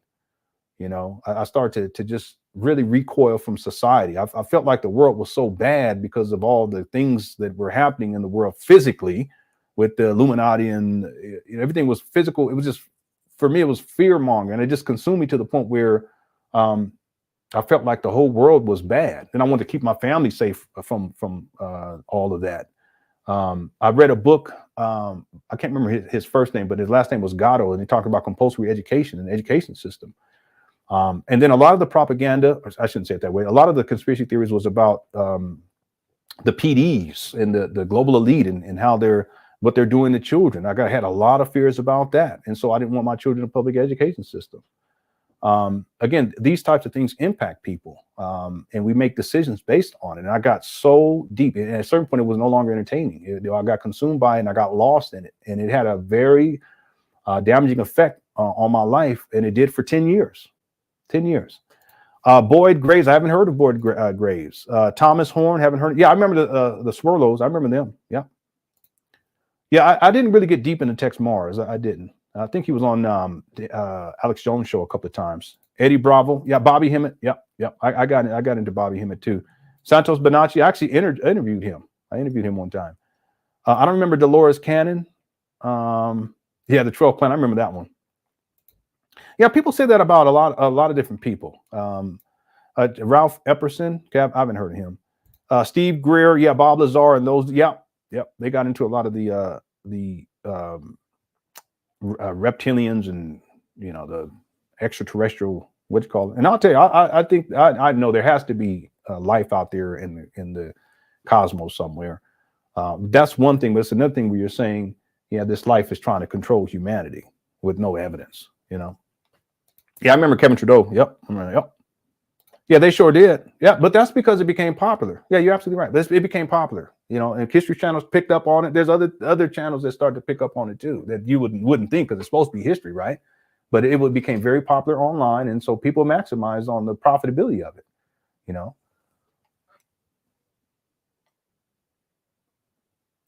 They talk about Epstein for decades. That's why people are still deep in. Yeah, I don't remember them talking about him though a long time ago, like when I first got into the conspiracy theory paradigm. I don't remember them mentioning him, but they did mention these PD rings that they were trafficking children all around the world, and that was a conspiracy. Well, guess what? That is happening. Okay? That's what I'm saying. Conspiracy theories, if it can be proven, then it's no longer a theory. It is a conspiracy. And there are conspiracy theories that are actually theories, and there's also conspiracy theories that are actually real life conspiracy. Jim Mars, y'all remember that too? Yeah, Ancient Aliens. I remember that. Okay. So I was real quick before we finish, I want to give you guys my top 5 conspiracy theorists, and I just want to mention how I kind of got into each one, and then explain what their main, I guess you could say, main conspiracy theories were. Alex Jones, again, I got introduced to conspiracy theory through David Icke, but Alex Jones had a larger platform at that time, and so I spent some time. Not a lot of time, but I spent enough time listening to Alex Jones. He talked a lot about the global elite. He talked a lot about martial law at that time. He talked a lot about the Illuminati. He talked about the sex rituals and the trafficking of children and all this type of thing. He had a website. Actually, he had 2 websites. He also was on YouTube, but at a certain point, they banned him from social media. And part of it was because of his propaganda about Sandy Hook. And he said that he didn't say it was an inside job, but he was saying that it was staged, something to that effect. And that really hurt a lot of people. He actually was sued for it. And I think he owes over $1 billion to the families of Sandy Hook. Okay, so that just goes to show you got to, got to be careful. I did a video for members too to talk about recently. Alex Jones, he mentioned in a video how they were trying to see what his assets were, and he was saying that they wanted to take his cat from him. Okay, I did a video to talk about that. Yeah, he went to Bohemian Grove and recorded that ritual. Yeah. Okay, and then of course I talked already about David Icke. His main conspiracy theory, in my opinion, was again, there was cross-referencing to the global elite, the global bankers, and this type of thing, and the elite, the royal elite. But I think his main one was the reptilian agenda, which dealt with the reptilians, what Credo Mutwa he called the Chitahuri, and David Icke called the reptilian shapeshifters, that they were able to shapeshift. He actually changed his thoughts on that. At first, he said they were physical and they were able to change form into human beings. But then later, he said they were ethereal, these astral beings someplace, and they were manipulating humanity through the bloodlines of the royal family. And that's why the bloodlines of the royal families, they intermarry because they want to keep their bloodlines pure. That was his main conspiracy theory. Brian Keyes had a major impact on me earlier on. And the main talking point for him was subliminal messages and advertising. But then he also proposed that Michael Jackson's Beat It was a homosexual group masturbation. And that's what the subliminal storyline was, which I believed. And I sought to prove that in a video that I titled What Lies in Plain Sight. We'll get into that later on in this series. And then, of course, Jordan Maxwell. I actually purchased at one point, I purchased all his DVDs. I looked through all of his information. He was online a lot on YouTube. He talked a lot about Freemasonry and the checkerboard floor and the satanic rituals that they practice and all this type of thing, and the global elite, blah, blah, blah. There's a lot of cross-referencing with all these people.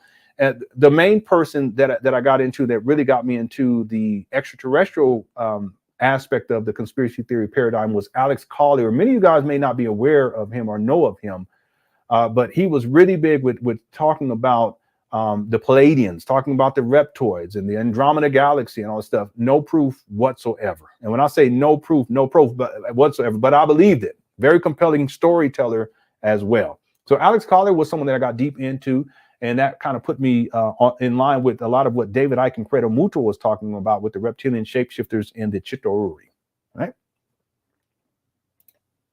And again, I just wanted to reference here that this was what really got me into conspiracy theories in the first place. And that was David Icke's book, The Biggest Secret. I already told people the story on how I got a hold of that book. And what I find really interesting is how that was at a time period in my life where I really should have been, my family was very young, and I really should have been focusing on taking care of my family.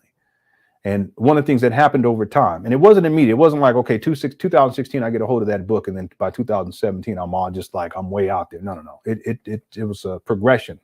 And I actually look at it as a regression. Over time, because I was getting so much more consumed, and then I started consuming more, and I started producing the content, I started to lose focus on what I should have been focusing on. And I got more and more detached from reality, and I became delusional. And I can prove that to you all. I became delusional. I became paranoid. I had anxiety issues.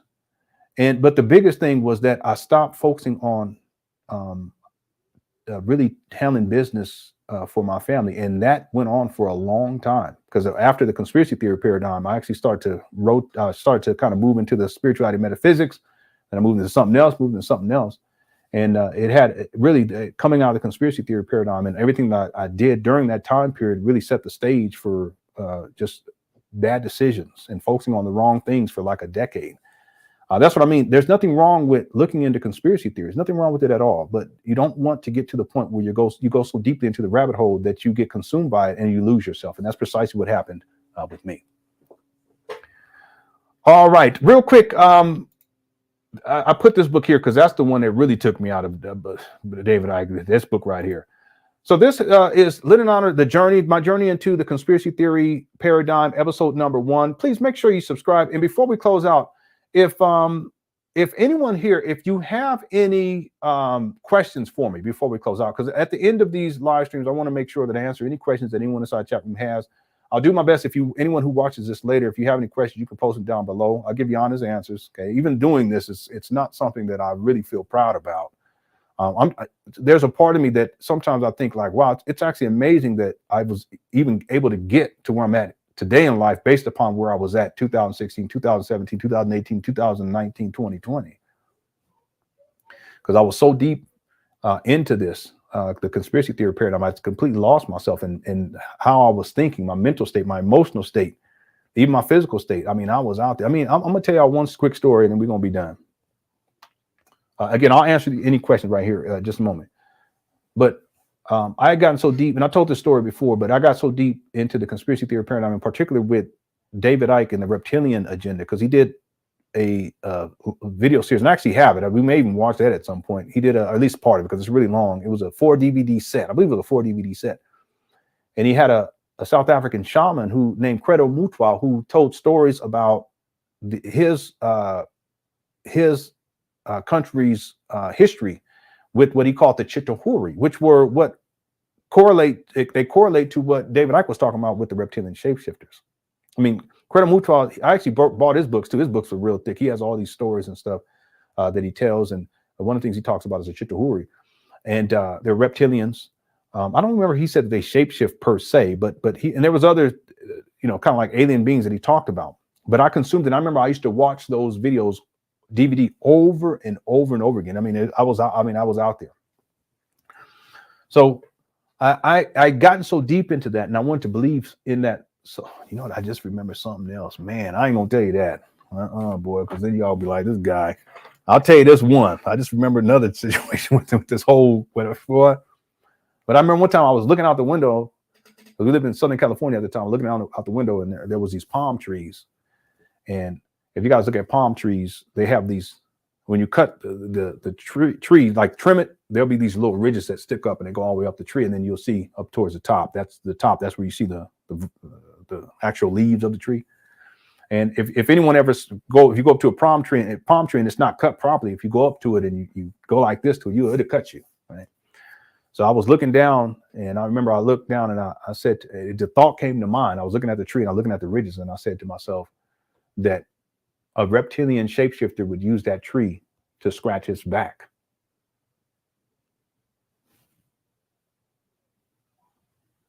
See, that's not rational thinking. That's not critical thinking.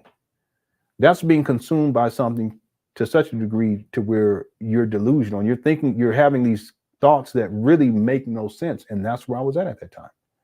See, but see, it's not like it was the next month after getting David Icke's book. It wasn't like the next year. I mean, it was year upon year upon year upon year of not only studying, looking into this stuff and researching and producing content myself and dealing with conspiracy theories. All of this combined got me to that point. And that's when I realized, wait a minute, this is a problem.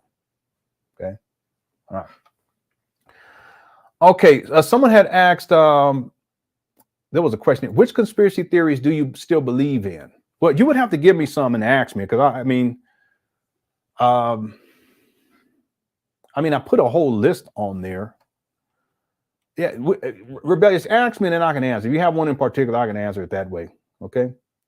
Yeah, we'll be doing the next episode soon. I mean, I may even do it tomorrow. It just depends on what the turnout is, or if people are really interested in it. You know, there's 320 people here now, so I figure, hey, maybe I should go ahead and continue or plan the next episode soon. I'm also figuring that what we can also do is, in addition to doing this series, have question and answer sessions too, where I just sit here and you guys have any questions for me dealing with conspiracy theories, I can answer those. And that'll be it for that particular episode. We can do that too. The film, The Hidden Hand of Hip Hop, has your opinion changed, or is it still too controversial? I think it's too controversial. I think that my opinion has changed. One of the challenges, I think, is that a lot of the information that I was consuming dealt with how the secret societies and Illuminati were using the entertainment industry to mind control people. And there is satanic symbolism inside of, music videos and all this stuff. And that's like way before I even got into, analyzing music lyrics and music videos. It's just I took it too far. That's the thing. Like I said before, it's one thing if it's there. It's another thing is if you're just trying to prove that something is true, and so you trying to figure out ways to prove it. That's something totally different. But in terms of hip hop, the way I looked at it, at least then, was that anything that came out of the entertainment industry was satanic. See, that's an extremist view. See, and it makes no sense either, that anything that comes out of the entertainment industry is satanic. But that's a lot of the propaganda and the conspiracy theories, at least now. I don't know nowadays, but back then it was really huge. That was really huge. Going all the way back to Hashem's films, as I talked about earlier. And then satanic rituals, at the Super Bowl, and satanic rituals in these music lyrics. And for me, because hip hop was the closest thing that I understood in terms of the music industry, that's what I applied this conspiracy theory to. And don't get me wrong, there are elements of the occult. There are elements of Satanism, if you will. There's subliminal messages, in music. Yeah. But that's one thing. It's another thing where you take it too far. And again, I went off the deep end with it. I really did. Yeah, I'm not happy about that either. But that's where I was at. I mean, we're talking, 2006, 2007, 2008. I think in 2008, that's when I set up my YouTube page. It might have been 2009. I think it was 2008. And I started uploading content there. And at a certain point, YouTube changed their guidelines and I couldn't upload my stuff anymore. Okay.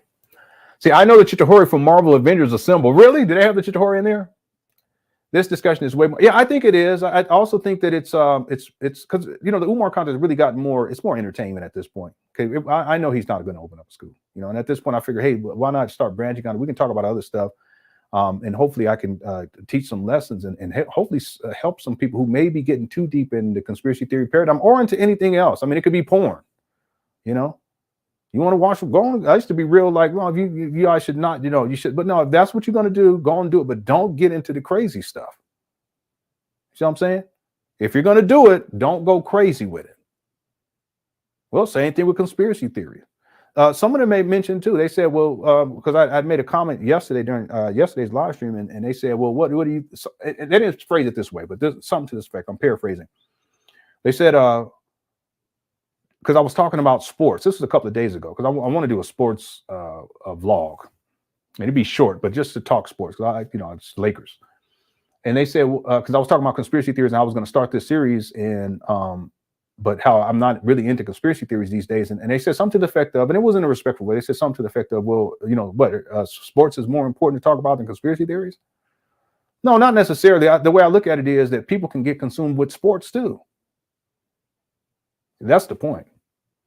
I think it's about balance, and it's about moderation and making sure that whatever it is that you're getting into, that it doesn't consume you and you're handling business. And I started off, I had one child at the time, then two, then three, and I'm deep into conspiracy theories by that time. My focus was on conspiracy theories. Then at a certain point, by the time we had our fourth, I was kind of getting out of it. But the point is that's not, no. The focus, and if I was going to get a conspiracy theory, that's fine. Just don't go too deep into it. But I went deep. I dove so deep that it messed me up in so many ways. And I'll open up and talk more about that in future episodes. Okay. Let me look for any other questions real quick, and we're going to be done. Yeah, I don't believe in shapeshifters. David Icke never provided any proof. It's just that back then I believed in it without any evidence or proof. Okay. That stuff is extremely interesting. So it's really easy to get consumed. Yeah, it is. It is. And there's reasons why I feel as if I was what is the word? I was susceptible to it. There's reasons for that. And I won't talk about that, but that'll be later on down the line, because this is a revelation that I had more recently in life. Like literally, like within the last couple of weeks, I said, oh, I was susceptible to it. See, there's this guy that said this, and I believe this because I never talked about it, but I believe it's something that I thought about. But he said it. I can't remember who the guy was, but he said something to the effect that people who are already traumatized by things in their life, that they're more inclined to be drawn to conspiracy theories. And I believe that that's true. I believe that's true. Yeah, I've always thought that. Well, I didn't always, but at some point I started to think that, but I never verbalized it. But then I heard someone say it, and I was like, wait a minute. Yeah, I actually agree with that. It's so easy to get consumed. But I also think that there are some people who are more susceptible to being consumed by it than others. And I believe, and I know that I was more susceptible. And there's reasons for that too. We'll get into that to that later. Can you speak about how your spouse felt? I mean, I can ask her. The thing is that's one of my regrets, because she would never have, in my opinion, she would never have gotten into conspiracy theories if it wasn't for me. Oh, man.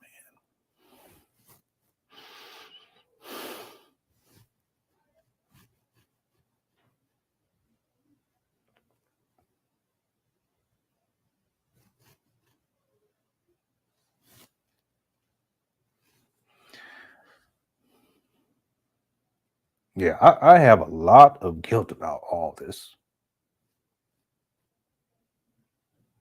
She wouldn't have gotten into it if it wasn't for me. But at a certain point, we got into it together, and she deserves so much more than that. I really screwed up bad. This is why, I prefaced this series. I told people I'm not here to bash conspiracy theorists or conspiracy theories. That's not what I'm here to do. And I feel like I've been fair and understanding, because I've been through it myself. But it's something else when you get consumed by it and you start making horrible decisions and you're not focusing on the right things. And that's what I did. Okay. All right. It just shows how deep you were into it. It was literally in every, it was. It was. I went way deep into it. Linear transparency and inspiring. It's not easy for most people to acknowledge things like this. You will help. Yeah, I hope that it helps some people or helps somebody, especially if you're younger, because you can really get consumed by this, and life will pass you by very quickly. I mean, it really 10 years. 10 years of my life. And I look back, I'm like, what happened? What happened? I know what happened. I got consumed and I got pulled into this and to the point where I lost myself. And it's not a good place. But I said this too before. I said, some people, they'll get into drugs, and if you're going to do some drugs, go it's your business. Don't get consumed by it. Some people get into alcohol. Well, if you're gonna drink, if that's what you're gonna do, go. I don't drink. I don't drink, and I don't do. I've never done any drugs. But if that's what you're gonna do, just don't go too deep into it, because it starts to affect other areas of your life. It affects your relationships with people, and you get consumed by it. If you're gonna gamble, go on and gamble if that's what you want to do. But don't get up there and then all of a sudden, you tricking off your house. You see? So for me, it wasn't any of those things. It was conspiracy theories, because I went too deeply and I got too consumed by it, and I lost my way and I lost my perspective. Okay. William Cooper's book, Pale White Horse, Behold the Pale White Horse, influenced many I know he was really a forerunner to this. I mean, like I said earlier on in this video, before Alex Jones, it was William Cooper. In fact, they had a little bit of beef because of how Alex Jones kind of took the #1 spot, which really William Cooper, that should have been his spot, but Alex Jones, he was more over the top. So he had more flair and over the top. So people, they were into that. It would be cool if you could touch on conspiracy theories in movies, especially horror. Get Out, Us, and I've been watching. No, I ain't been watching. Did I watch? I thought you were talking about this other show I've been watching. I did analysis of movies too, back in the day. But again, it's trying to connect dots that didn't exist. There may be one dot that's there, but then you start looking for other dots, and then it gets out of control, because you're really just trying to prove a conspiracy theory to be true instead of looking for the truth. See, that's when you get into the idea of painting a narrative. The narratives aren't about truth. Narratives is about presenting things in such a way to where it's compelling enough to make people believe in something that's not true. And that's, when you get into the conspiracy theory mindset, a lot of it, because you don't have any conclusive evidence, you start to try to find ways to make things make sense. It's like trying to put together pieces of a puzzle, and the pieces don't fit, but you crown them together anyway. And somehow the tapestry kind of fits, and it kind of looks like what you're saying that it should look like. The conspiracy should look like. Okay, you guys are interested. We'll keep going on with this. It's just not going to be easy for me. I'm going to tell you that right now. I got into Ancient Aliens. Listen, there is pretty much nothing. Well, I shouldn't say it that way, but there's going to be very few things that I didn't get into. Okay, and I'm not saying it as arrogance. I'm telling you guys, I went so deep into it, way too deep into it. Do you still believe the BP oil spill? Listen, I did a documentary on the BP oil spill, and that was, by that time, I really started to kind of get my mind back together where I wasn't over the top. And that was actually a good one, the BP oil spill. We'll watch it at some point. I don't know how that's going to work with YouTube and copyright and all that stuff. But what we can do is we can set aside a show where we'll specifically try to watch a video, and we'll see what happens. Documentaries that I've done. That's not going to be easy either. Okay. But we'll do that.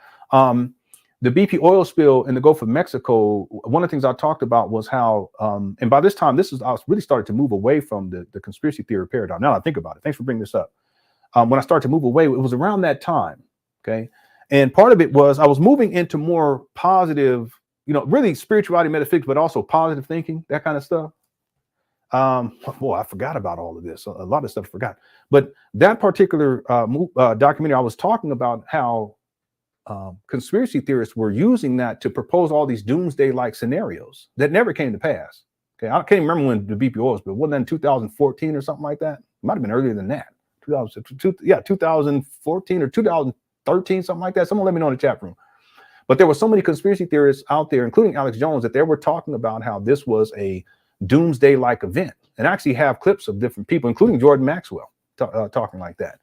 And I really looked up to Jordan Maxwell back then, because I felt like he was like the godfather of the conspiracy theory paradigm.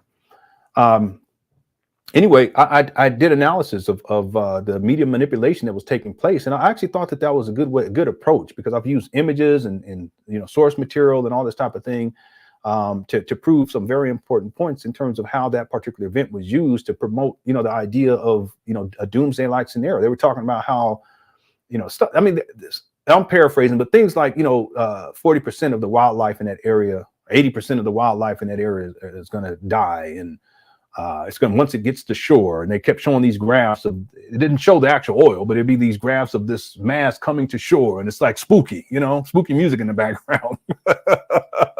And then we're waiting for it to finally get to shore. And then they were saying that, this may cause millions of people to die and blah, blah, blah. And then they're using Corexit. See how it comes to mind, back to mind now, 2020. Look, they're going to use Corexit. And when this is actually toxic. And when then all the fish are going to die, and it's going to be in the water, and human beings, millions of people are going to die. This type of thing. Well, we were waiting and waiting and waiting. And everyone was all antsy because they're waiting for this oil to wash up. And it never happened. So yeah, that's one of the ones where I feel like, okay, I was sane enough, and my mind was in the right place to where I can actually do some critical analysis and not go over the top. Okay. All right. Let me just answer a couple more questions. That's the same amount of people here, so I guess you guys you guys like the show, this topic. Thank you for this, Lenon. All this info had a huge effect on me for sure. Yeah. It can really have, and I would say that it can probably have some positive effects on people too. But for me, it was largely negative, and I made some horrible decisions because of it. We just have to be careful. That's the big lesson. I think people still believe in it. Yeah, I'm sure that there are a lot of people who believe in it. How about, I went to the Free Your Mind conference. I was saying earlier how I met a lot of the people, at least at that time, who were kind of popular. Not big name people, but they were online during that time period. There was a community, and I used to come out and do presentations and all that stuff. Yeah.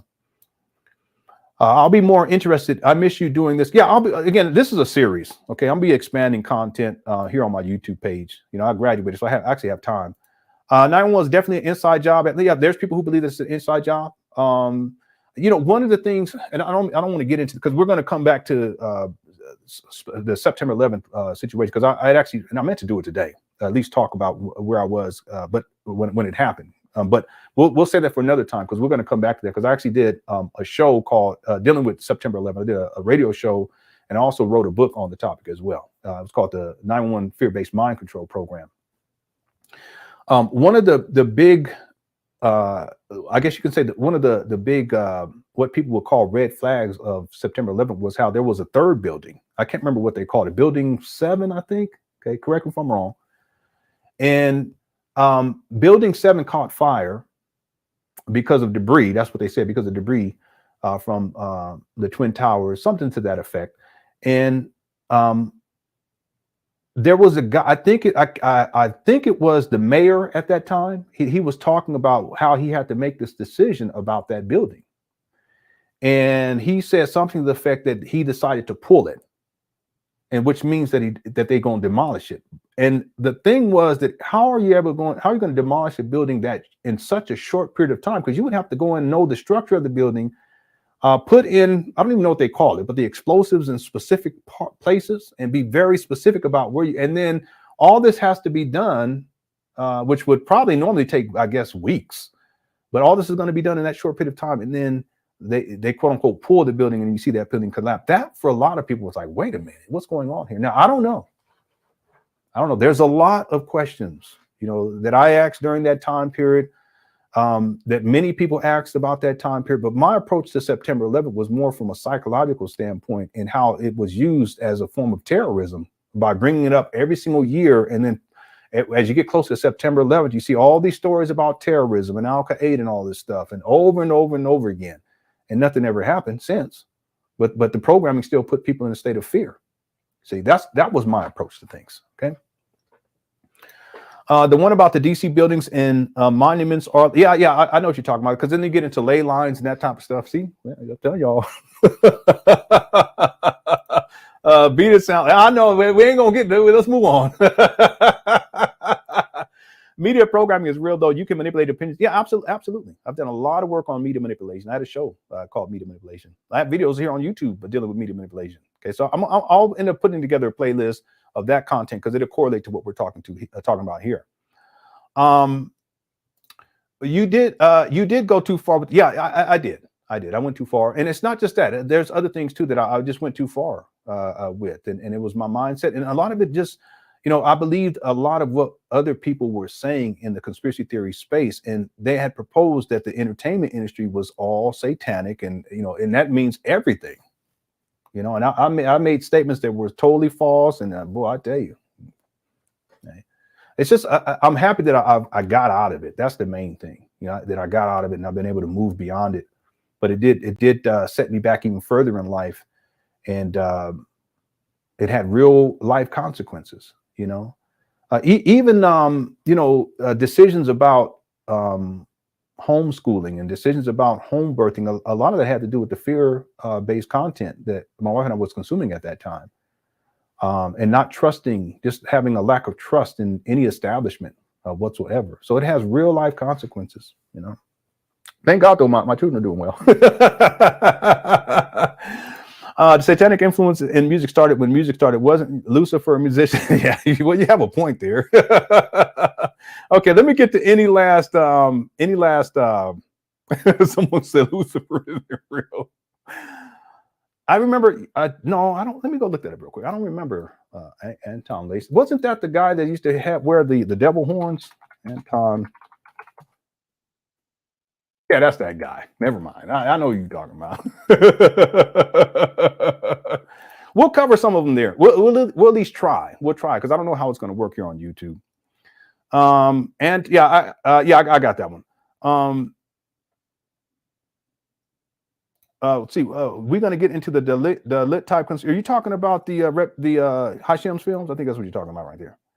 Yeah, I remember Crowley. Yeah, I know. Yeah, I know. Yeah, I know. Absolutely. Yeah. There are people who admitted that they were practicing Satanists too, but that doesn't mean that everyone inside of the entertainment industry is. And I've actually made a statement where I said, yeah, all of them. What was the guy? Mr. Bojangles, that guy. He admitted that he was a Satanist. Am I right about? Let me make sure, because that's what I remember back in the day. What was that guy's name? Anybody remember?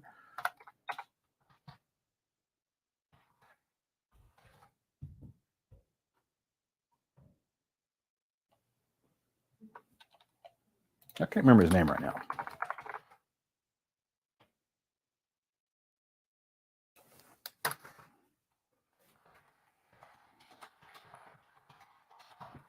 Excuse me.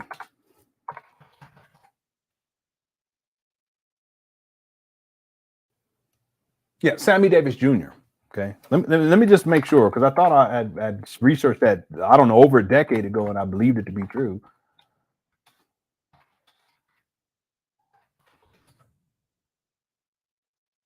Yeah, he was part of the Church of Satan. That's what it was. Yeah, but he ended up leaving, I guess, at some point. But he was part of the Church of Satan. All right. Yeah, I remember the Mothman too. Are you familiar with G. Crane Lewis critiques on hip hop? No, I'm not. Oh wait, isn't that a pastor? I think that's a pastor. I think that's who you talk about. It's funny, and I may be wrong, okay, but I remember a pastor. I thought that was his name. It's funny how a lot of what you guys are mentioning, it just this goes to show you how deep it is. I remember getting into different people's content way back in the day. I mean, it's so long ago, but the point is that it had an impact on me for over a decade. Sports, and thanks for super chat too, Bill Reed. If I'm missing, I want to make sure I don't miss any other super chats, so I'll try to get to everyone. Sports definitely have a chokehold on some. Yeah, absolutely. You know, I watch the Lakers. That's it. You know, I don't even watch football, but I will watch. I did watch the Super Bowl. I'll watch the Super Bowl. You know, but I don't watch. My team was the Chargers anyway. They moved from San Diego, so it didn't matter. But I'll watch the Lakers whenever I can. I'll watch the Lakers, but that's it. You know, this is very informative. I thought it was just me who went down a David Icke, Alex Jones rabbit hole for a second. Yeah, there's a lot of people, but I just didn't go down it. I got lost in it, and I got deep into David Icke, way too deep. I didn't get as deep into Alex Jones, but I got deep enough to where, you know, a lot of what his ideas and thoughts were, I actually adopted them. The other thing too, let's plateau with Lolo. That's an awesome name, by the way. Alex Jones, his information actually changed over time, and he actually started to become more of a white nationalist. And that's, I mean, it really got, it's like, what happened? You know, if you go back to early Alex Jones and you compare it to later, I mean, he got into white nationalism a lot more. And then really a lot of his rhetoric was centered around that, you know. What are your thoughts on the Bible? Well, I look at it like any other book. That I'm sure that if people find value in a book, then they should find value in that book. If they don't find value in that book, then don't. There's things in the Bible that are really, really good to adhere to, but there's also some things in there I'm like, no, that's not for me. But that's with anything,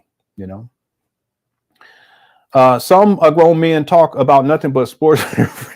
Yeah, a lot of it, Simone, was escapism for me. I would also say that me getting to the spirituality metaphysics, that was really escapism. The conspiracy theory paradigm, that was more just a fear and living in fear and being paranoid and just thinking bad things are going to happen. But then at a certain point, I felt like, okay, how do I get out of this? This is so much. And I actually thought I'm going to produce this content. I'm going to help people to be saved from the New World Order and reptilian shapeshifter and martial law. I actually believe that.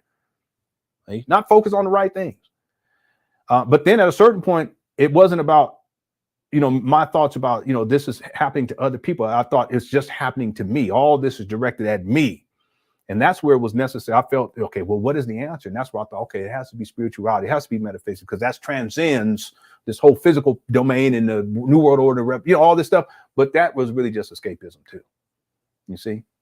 It's really interesting. It's interesting dynamics. And I really don't think, because I thought about this, I don't think that the transition from conspiracy theory to spirituality and metaphysics is uncommon for people. I don't think it's uncommon. For people who move beyond the conspiracy theory paradigm, I think that it's actually a common occurrence for people to go the route of spirituality and metaphysics. And in fact, a lot of the individuals, including David Icke, that's what he did. He started to talk more about spirituality and metaphysical concepts later on, whereas before it was a lot more down to earth, physical reality type of stuff.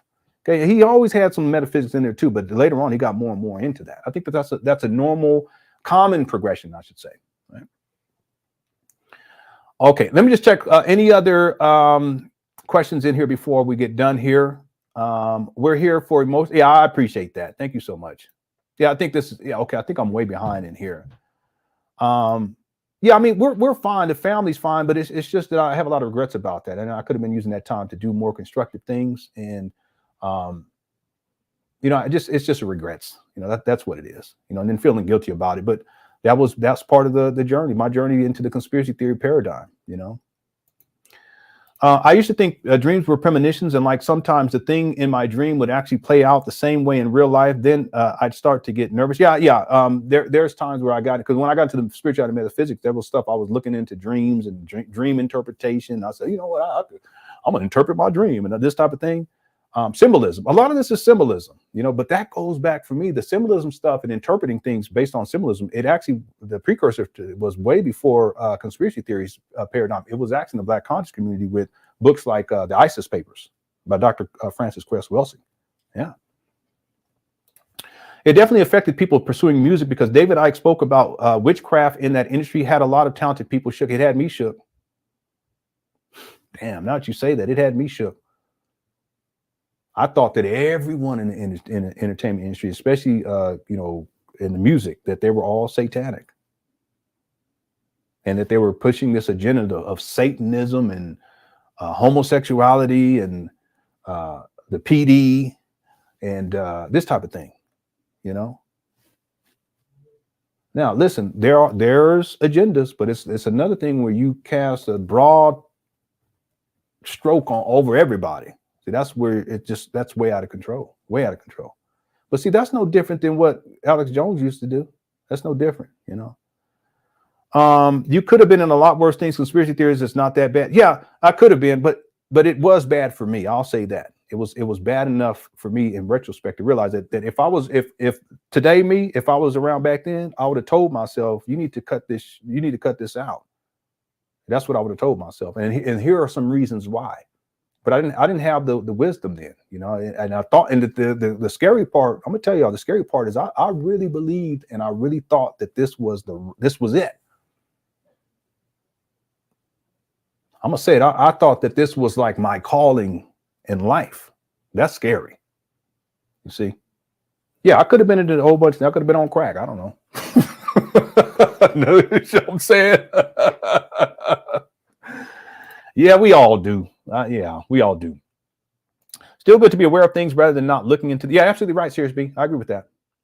Okay, I'm almost to the bottom. I think conspiracy theories are not bad, but being consumed by anything, yeah, I agree. I totally agree with that. Yep, absolutely. Some people use conspiracy theories to cope with trauma. That's how I feel when I see the NOI and the Israel. That's interesting. Yeah, and I have a sense that I use it to cope with trauma too, and that's why I was talking about earlier on in this episode, which is now way too long. How a lot of the reason why, in my mind now, because it's very clear now that the reason why I was susceptible to conspiracy theories has a lot to do with childhood trauma, right? And then unresolved trauma, and then I get to that point in my life with conspiracy theories, and a lot of that triggers trauma, and especially fear, living in perpetual fear. And so I was already susceptible to kind of dig deeper and deeper and deeper, and at a certain point I got consumed by it. This is your story. Yeah, that's right. This is my story about conspiracy theories. And I got into the straw man and sovereign citizens theories. Really, yeah. No, listen, I got deep into that. Listen, that's one of the reasons why we didn't get birth certificates for our 3 younger children, and that had profound ramifications for our family. See? And I got into the sovereign citizens and the free man on the land and all this time, and birth certificates or stock certificates. That was from Jordan Maxwell used to talk, and I used to be deep into him. I met him one time, bought all of his DVDs. I would be at work and have the DVDs on. What kind of, that's bad. Had a little laptop. Yeah, let me go put this on, and I would watch him over and over again. I already knew what he was talking about. But yeah, I got into that, and then I mean, there's so much with that I can say. Even my wife and I, we're legally married now. But people say that we actually legally married. But there was a time where we weren't, and the reason, and this is in part the reason, was the whole sovereignty and free man on the land. And they had a specific term for it. It was called, I can't remember what it was called.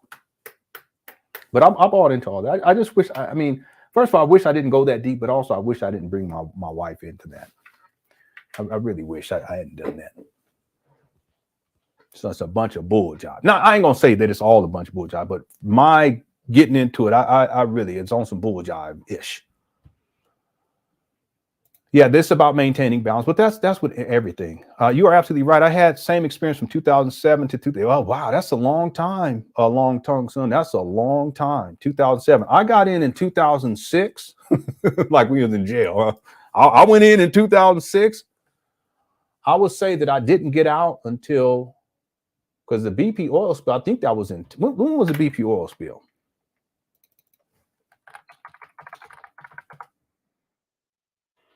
That was 2010. Yeah, but I was still doing the Borg agenda. I would have to go and see. I would have to go and see, and get the timeline together. I probably should have did that before I start this show. 2006, 8, 9, 10, 11, 12, 13. I would say that by 2013, and I'm just guessing right now, by 2013, I started to shift more to the metaphysics and spirituality. Because during that, no, it had to be before that. I think it might have been. I can't remember. Yeah, I'll have to look, but it was around the time, because I remember the whole 2012 Ascension thing. That was big. Some of you guys may remember that one. And that never happened. But that's a long time, long tongue, son. But also for me, I also recognized that there was overlap too, because while I was getting into the metaphysics and spirituality, I was still dipping and dabbing, as we used to say, in the conspiracy theory paradigm. See? And then I also reverted back to it when I was doing radio shows, media mind control radio shows, and also had one dealing with a cultural perpetual fear. I should put together a timeline just so I'm clear about this, but that is a very long time. Yeah. All right. Let me just go through this real quick. Yeah. But Lynn, it's one thing to want to protect your family from real threats, but it's another thing to where everything is a threat. And that's where we get into the point where I was hyper vigilant and I was paranoid, especially dealing with the PDs. Okay. If anyone don't know, we already told people what that, because what that means earlier on. Okay.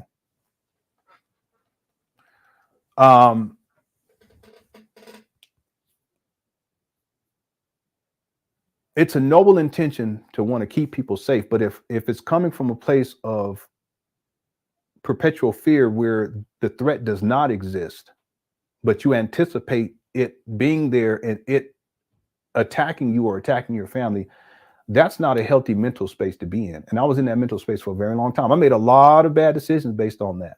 A lot of bad decisions based on that. Yeah.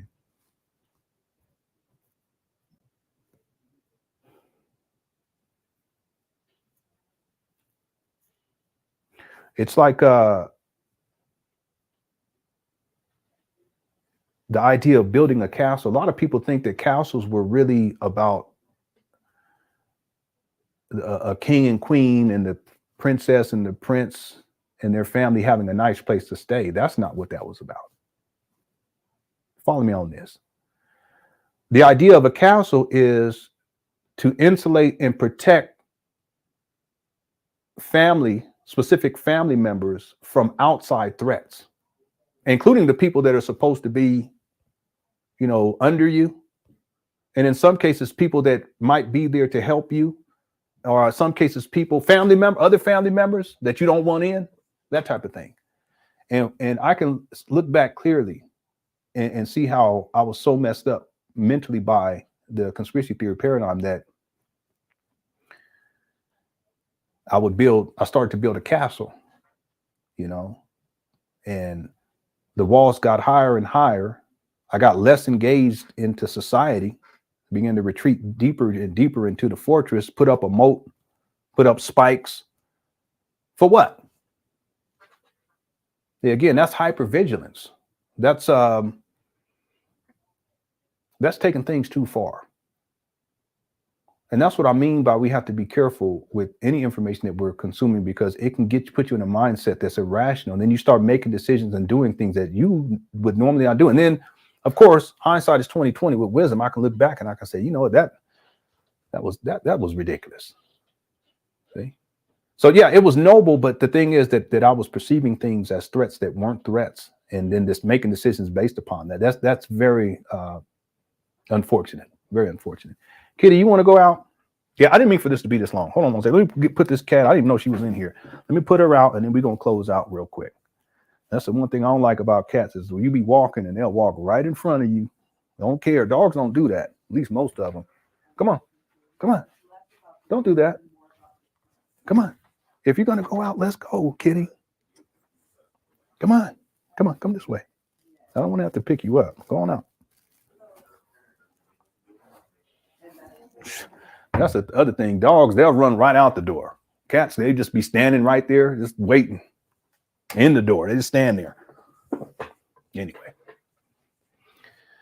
I would take the red pill. That was another term that we use, the red pill, right? But that's another thing. A lot of this comes out of, if you guys look at the timeline where conspiracy theories became popular, there's a correlation. September 11 was a huge part of this too, 2001, but also the Matrix movies. That had a big impact on the popularity of conspiracy theories. So Matrix movies, let me look on that. I remember when they first started coming out too. 1999, 2003, and 2020. 2003, and there's another one, 2021. I tried to watch the 2021, but I was like, eh. But 1999, I used to watch the Matrix over and over again. Yeah. Think it's very difficult to not go too far with conspiracy theories, politics, cults, drugs. Yeah, that's another one, was the politics aspect. I did videos dealing with politics. I did one, the presidential elections are a fraud. Drugs, there was a lot of stuff about drugs and the CIA and all this stuff. I remember all that stuff. I think people who feel disempowered in life can fall into conspiracy theories to feel empowered with hidden knowledge. It can instill fear. Yeah.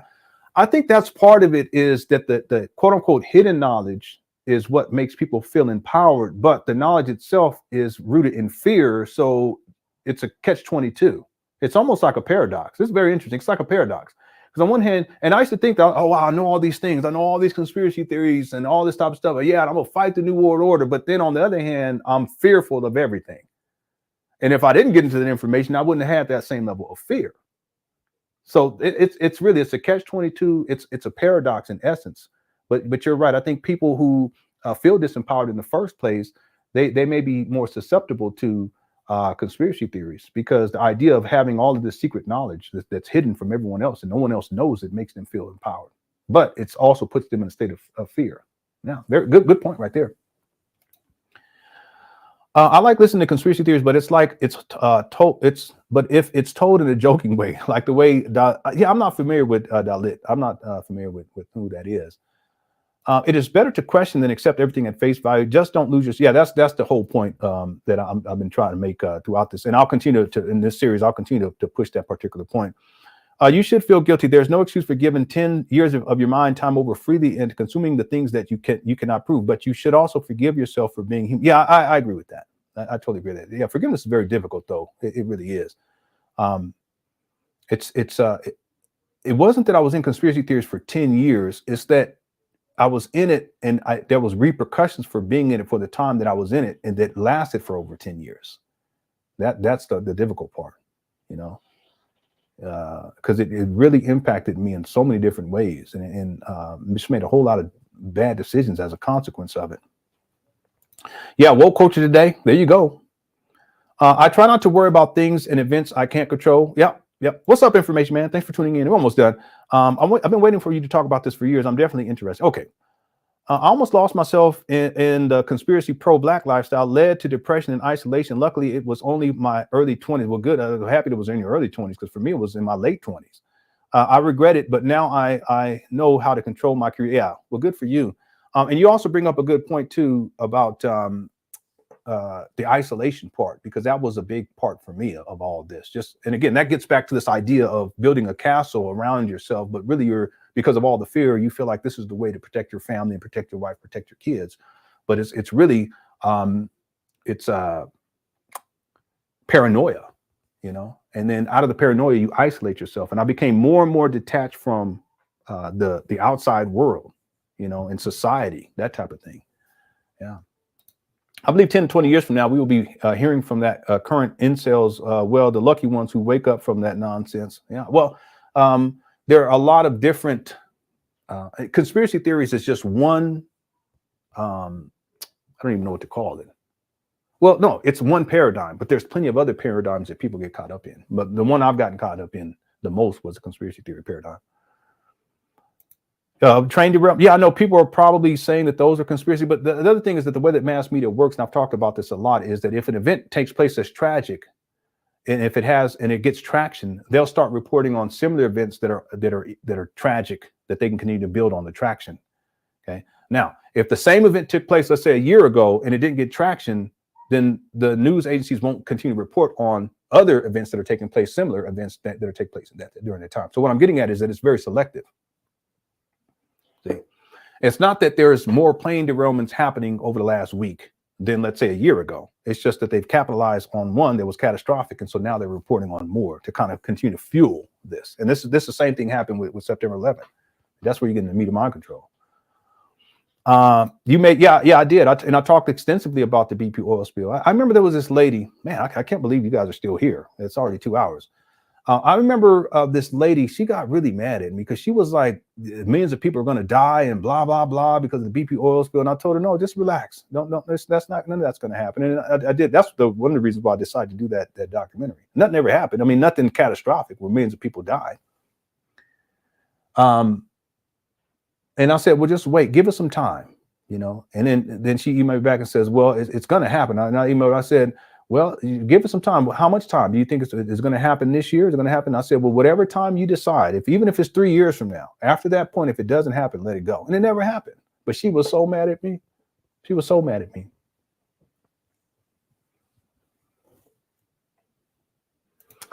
Did you try to manifest piles of cash when the secret came? I didn't get deep into the secret, but I would have to look at the timeline when that actually came out, because I don't know if by that time I was into the spirituality, metaphysics, and the positive thinking thing, which was a more escapism.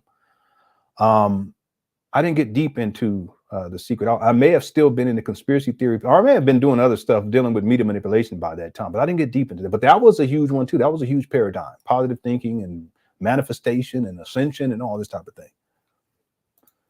Yeah, he sure did, but that was part of it. And see, I want people have to understand something about Alex Jones. He made money with his broadcast with sponsors. Yeah, I'm talking about, ad space where he's telling them, but yeah, make sure you go to this website and blah blah blah, purchase this. He also made money with the production too, with the documentaries that he produced, but he made a gang of money on survival kits, and get this gas mask because the new world order is coming in martial law, and get this water filtration device. He made a gang of money. And that's why he kept it going. He just kept going and just get, he capitalized big time. Prep. The WEC is openly telling the world what's about to go down. Don't fall asleep this late. Yeah, Alex Jones, Jim Baker, all those people just making people scared so they buy. Yeah, I know. Those David Icke types are cultic leaders always, and cultic leaders always sell. The scary music used to get on. Yeah, I used to use scary music in my documentaries, my videos too. I probably only want to watch them. I would get scared. And fear until you become immobilized. Yeah. Also, I think probably for a lot of people, and this was the case for me, you become immobilized because you detach from reality, which you perceive to be so bad, and you disconnect from society because you perceive to be bad, be so bad. And on some level, you think it's the proper defensive thing to do, but you also become immobilized because you really isolate yourself. And so that isolation it's not conducive to you moving forward. And because you're isolated, what do you have? You continue to consume the same information that puts you in that isolative, if you will, if the isolated space. Word. Yeah, it is. I don't want to be up here just making up words. I'm still waiting for chemtrail. Yeah, I know. I got so deep into that. TikTok is using the cryptic music on video. Okay, what about the Fukushima? Yeah, that's another one. Fukushima. There's a lady got mad at me about that. It was a disaster, but it doesn't mean that the global population is going to be reduced by 35%. People were really blowing it. Again, it was a problem. Okay, and people died, and yeah, things were contaminated. And that's one thing, but it's another thing when it's like we put it in the scope of the world is going to end. And I think that's where the line has to be crossed. We shouldn't overstate it. And I listen, I'm guilty of it myself. I'm guilty of overstating things when I was in my conspiracy theory days. It's just that is a line that we should never cross, because we should maintain an objective approach to it and be clear about what exactly is happening and not blow things out of proportion. On the other hand, too, we shouldn't minimize things either. But it's a very careful balancing act to not do either, because on one hand, people say, oh, well, there are no conspiracies. No, there are conspiracies. But then on the other hand, people say everything is conspiracy. No, not everything is conspiracy. Right. Stop it. Alex Jones used to tell. Yeah, I know. I remember that. Yeah, that's my homie right there. Yep. She actually, in a sense, helped me to get out of conspiracy theory paradigm. She actually helped me to move beyond it. Yeah. Yeah, you're right. Religion has the same effect. Yeah. Yeah, that's what I was talking about, building 7. Yeah, okay. So I'm way behind. Let me get caught up here in the chat room, and then we can finish up here. I just want to make sure I get to any final questions. Conspiracy theories made me an atheist, my way of saying I don't know. Okay. Yep. Yeah. That had to be tough. Yeah, I remember where I was. I'll talk about that in the next episode, or at least when we get into the 911 stuff. I'll talk about that because I remember exactly where I was at when it happened. Was it really Jim? I thought it was another guy who actually said that you're going to pull it. The newscaster in another country announced the one building fell. Yeah, I remember that. That was in one of those documentaries. I remember that. Yeah, it is painful and it is personal. It is. And that's why I'm saying when I decided to do this, I said, okay, this is going to be tough. And it is tough. And we ain't even got into it. This is just the introduction. And it's very personal because it had impact on my life in a very personal way. I mean, I cannot overstate that. All right. Yeah, that's the guy, Larry Silverstein. Yeah, that's the guy. Conspiracy theories can have you questioning anything. There are those who think the earth is flat and that dinosaurs never existed. You have to be careful. Yeah. I remember the squibs. Yeah, let me talk about that. Let's see. Yeah, I remember they talk about thermite. I remember they talk about scalar weapon technology was used. I read a book on that. Yeah, I remember that. Yeah, the X-Files had a lot to do with the progressions of conspiracy theories too. I used to watch the X-Files a long time ago. Let me just scroll down. I just want to make sure I get to any final questions before I get out of here. No, we didn't talk about the Simpsons predictions, but I remember I got into that.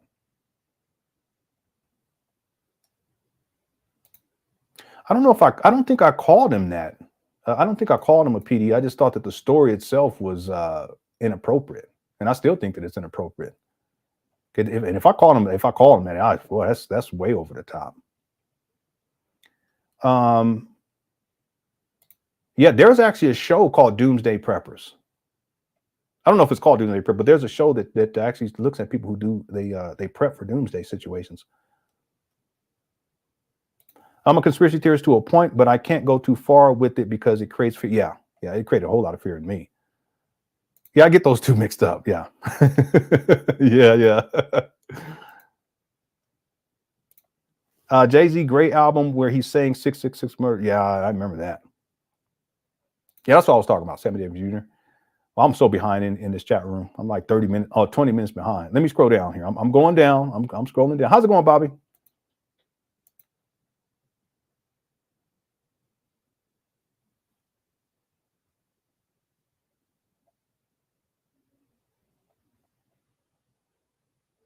Yep, I remember Hotel California. Yep. Mm-hmm.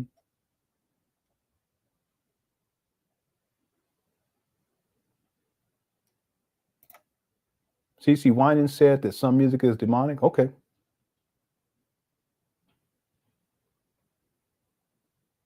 Yeah, it can be. It can be like a drug, because it puts you in a state where you're even physiologically, you're like, it's like adrenaline rush kind of thing out of the fear. Yeah, that's true. This has been quite informative. Thank you for sharing your journey with us. Yeah, well, there's a whole lot more to show. I'll just share. I'll tell you that right now.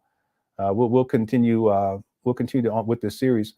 He started changing once Trump got in office, but I believe that's who he always was. Yeah, I know what you're talking about here.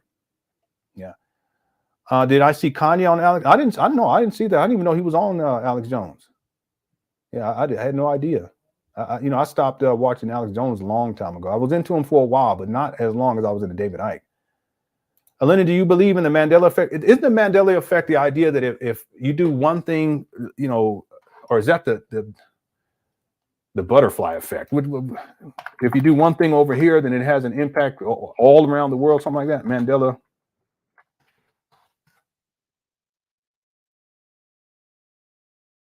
Oh no, this is something totally different. Let me see. What is the Mandela effect? It's when the Mandela effect refers to a situation in which a large mass of people believe that an event occurred when it did not. Yeah, I think that can happen. Yeah, absolutely. There are a lot of people who believe a whole lot of stuff simply because of media. It's not true, but everyone believes it. Even indoctrination, you can be taught things in school and everyone believes it, but it's not true. I mean, think about it like this. There was a time where it was not uncommon for white students, to be taught that black students were inferior. Okay, is that true? No, but massive amounts of people, they believed it. So yeah, this can definitely happen, right? I've been following Lenon since the September 11th fear-based mind control. Yeah, that was a book that I wrote. We'll get into that too at a certain point. Okay. Yeah, I remember that they were beefing. Lenon, do you remember the targeted individuals? Do you remember the targeted individuals videos? No, I don't remember that one. The European conspiracy theorists told the truth. They would say all this stuff come from ancient black if they told the truth. All right. I believe that 9/11 was predicted in the Bible. The symbolism is too real. Okay. Okay. I'm scrolling down. I'm trying to get to the end because I didn't mean for this to be this long. I actually thought I was going to have one episode be an hour. Yeah. Many people make the transition from the conspiracy theory to this metaphysics, spirituality, or positive thinking. I got into that too. Did I ever follow Billy Carson? No, I never followed Billy Carson. So I'm trying to scroll down here. Okay, man. Okay. Joseph interpreted dreams of the Bible. I still kind of, okay. Cress Welsing was a pseudo melanin scholar. Okay. Damn, why you give it was me? I got into her for the symbolism part with the ISIS papers. That's what I got into. And it actually impacted. You actually can see some of that in my documentary work, the early parts of my documentary work dealing with conspiracy theories. Yeah, I mean, you have to look carefully, but it's there. Yeah, I know. I got into all that. I saw David speak like at a seminar. I saw people worshiping him. Then that turned me off. Not to say that he didn't have any good info, but I wasn't into the cult mentality. Well, and I think we'll watch this video too at one point where David Icke, when he really started to kind of get into the whole, I don't want to say he became prominent, but there was a guy who had him on his show. I think it was the Don or Joe Wogan or something, Wogan show, Wogan or something like that. And I actually have it archived. I think it'd be good to look at it. And if you watch David Icke talk, you'll see that. Man, I can pull it up now. Let's not do it now because we'll get to it. Because in episode 2, I want to talk specifically about David Icke a little bit, and then I can pull it up then. But if you listen to him talk, you can tell that all of his research and all of his study had impacted him in his mind. And he starts talking and he's like, what? Well, I've been there. I've been there. See, whether it's putting up this, castle, or, kind of community. Well, I can tell you a story right now. I'm gonna tell you the story that we're gonna be done. So when I got into conspiracy theories, I had 2 part-time jobs, but also would perform as a musician. And so we would normally do gigs on the weekend, and every once in a while there'd be a gig during the week, and it'd be in the evening time. But I remember one time we had to travel up north to do this particular gig, and afterwards we were driving back down, and somebody mentioned, I don't know if it was the New World Order or the Illuminati or something like that, but they mentioned it. And I was surprised that anyone else knew anything about that. And I started to talk about, how I've been studying this and studying that. And they started asking me questions. And then I started talking. And I literally talked about conspiracy theories for like 2 hours. Mainly me talking. They would ask questions and then they would say something every once in a while. But for like 2 hours, a 2-hour drive or whatever it was, I'm talking about conspiracy theories. And I thought to myself,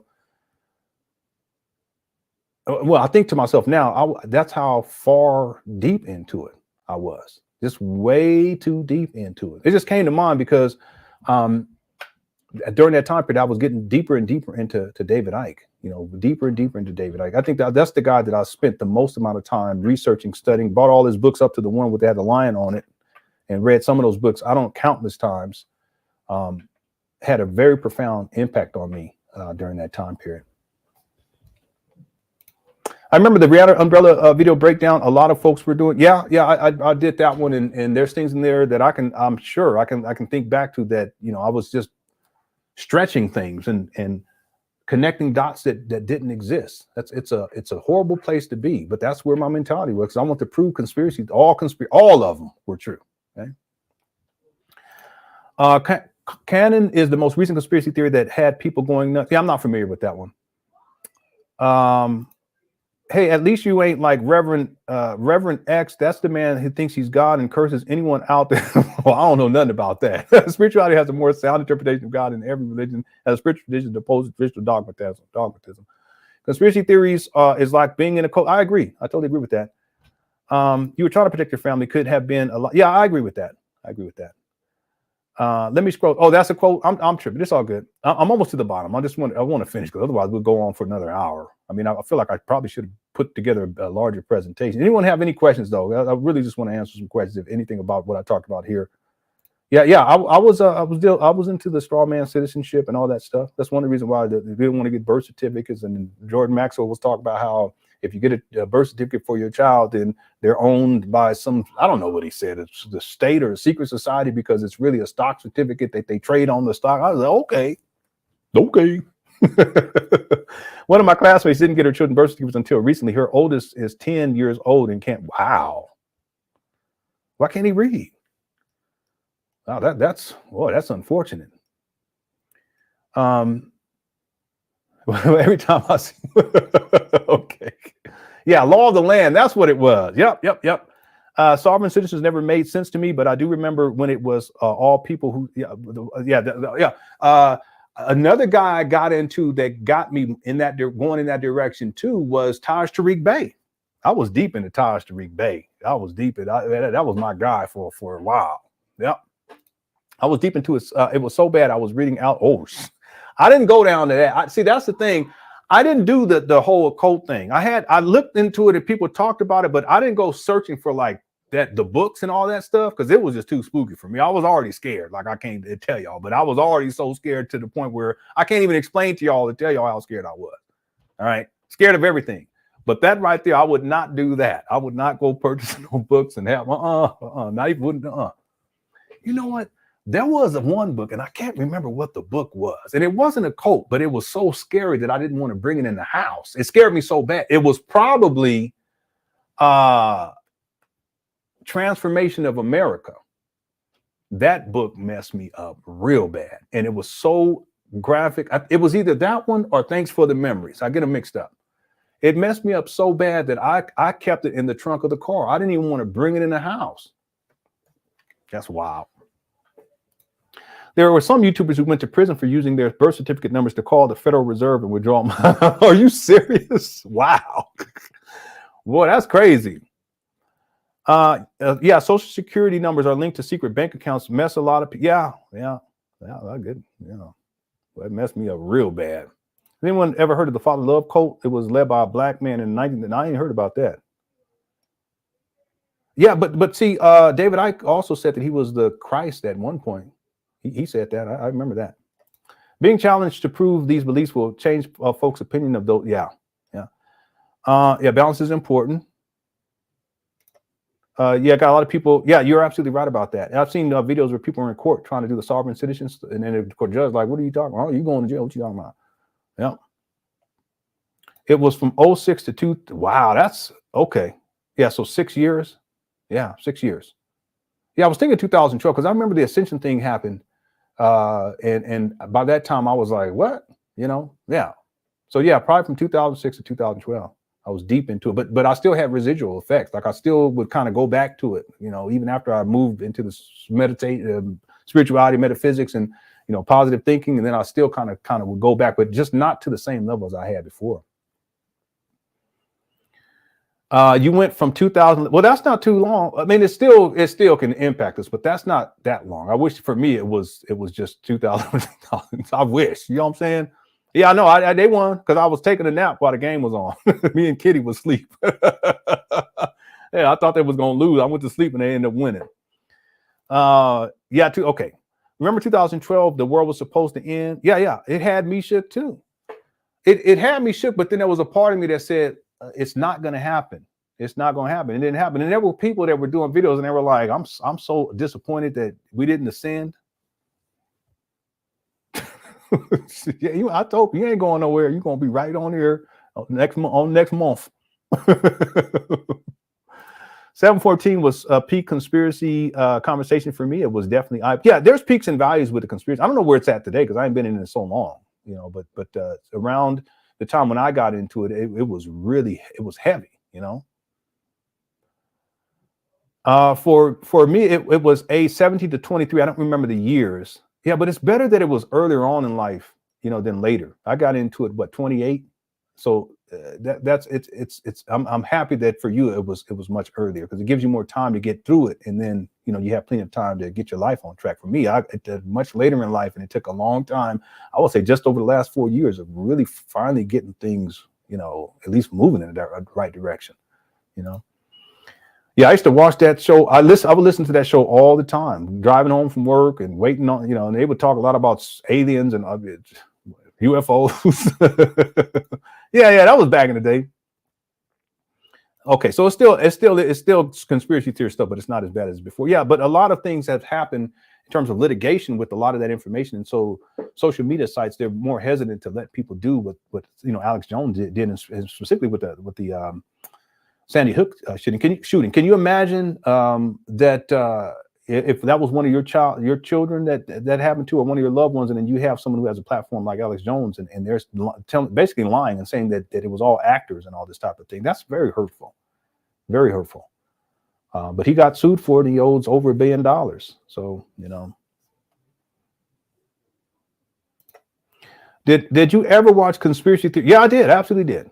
Yeah, I sure did. Yeah, he had a show, and he actually used to be on. I'm thirsty. Y'all got me talking all this time. My lips getting all dry. Probably ashy. Are my lips ashy?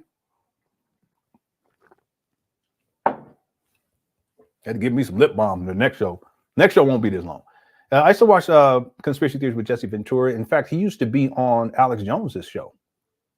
Yeah, I remember that. His show was funny though. I mean, it was still conspiracy theory, but it wasn't like fear based. It was, to me, it was kind of funnier, you know. But yeah, I used to watch his show. I remember when Art Bell and had a caller who had claimed he had worked in Area 51, and he had to. Yeah, I remember. And the guy was breathing all hard. He was like, "Oh, I can't. I just have to tell you this real quick because I got to go. They're after me right now." I remember that. Is that what you're talking about? Well, you bringing up memories. You may be talking about a different one, but I remember this guy called in. What's his name? Art Bell was like, "So you have something? What do you want to tell us?" I have to be quick. Yeah, take your time. Just no, I have to be quick. I have to. Okay, everything's going to be okay. They're after me right now. They're coming to helicopter. I said, boy, if you don't stop. All right. So if that's what you're talking about, that's what I remember. Just remember that the rules is that the powers that be, and that was a term that we often use, the powers that be can do anything they want to us, but they have to tell us what they're doing. Yeah, I remember someone said that too. Pay attention to movies. Demolition Man is going on right now. It was I think it was Jordan Maxwell who said this. Basically that they always tell us what they're going to do in advance. Right? Okay, let me get down here. I still believe Phil Snyder and Dr. Deborah. Yeah, I forgot about Phil Snyder. Yeah, I got to put him on the list because I was deep into him too. Phil Snyder, and I got in deep into with Delbert Blair too. I think I might have interviewed him one time. Dr. Delbert Blair. I don't have him on the list, but I should have had Phil Snyder because I was deep into him. Didn't he have like one arm or something like that? Yeah, I got real deep into that guy. Okay, Star Force. I love when Art Bell did the ghost shows for. Yeah. Well, that's wild. I forgot about that. Yeah, it just scared people. Yeah, I remember that. I love them documents. Yeah, I mean, again, I'm gonna try to see if I could play something on here. I don't know what YouTube will do, but it would have to be that's all we do because if they pull it down, then I don't want to be on here and we do a whole live stream and they pull it down, unless we specifically try to. So we'll see how that works. But again, there were pieces and elements in there out of Sally that were accurate, but then there's things in there that I know in retrospect where I was just stretching. I'm connecting dots that don't exist, and part of it was because I wanted to prove these conspiracy theories that I had accepted from David Icke and Alex Jones and Alex Collier and all these. I think his name's Alex Collier. All these different people, Michael Tessarion. List goes on, and I want to prove that what they were saying was true. But that wasn't the appropriate. That shouldn't have been the approach, and that's not the appropriate intellectual process. Yeah, that's why a lot, even me talking about this, it's not easy, because it's a time period in my life where I gotten so lost, and I was already behind, but I gotten so lost that, and my mind was so out there. I mean, way out there, Hypervigilance is a trauma. Yeah, it is. And I'm still hypervigilant when it comes to children. I'm still like that with my own children and, children, any child, any perceived threat. And I'm going to tell y'all, part of it is because of the propaganda that I got with the PDs from the conspiracy theory paradigm. But then there's also the part of it from my childhood. We'll get into that in a future episode, just not feeling safe. And this is what I mean by how my childhood actually put me in a position where I was more susceptible to the conspiracy theory paradigm, because the same feelings that I would get as an adult when I'm studying and getting into conspiracy theories are similar to the feelings that I felt as a child, feeling unprotected, feeling unsafe, and that type of thing.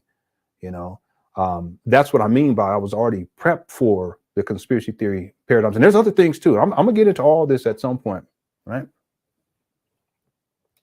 Yeah, some people build a fence to keep people out, but some people build a fence to keep people in. Yeah.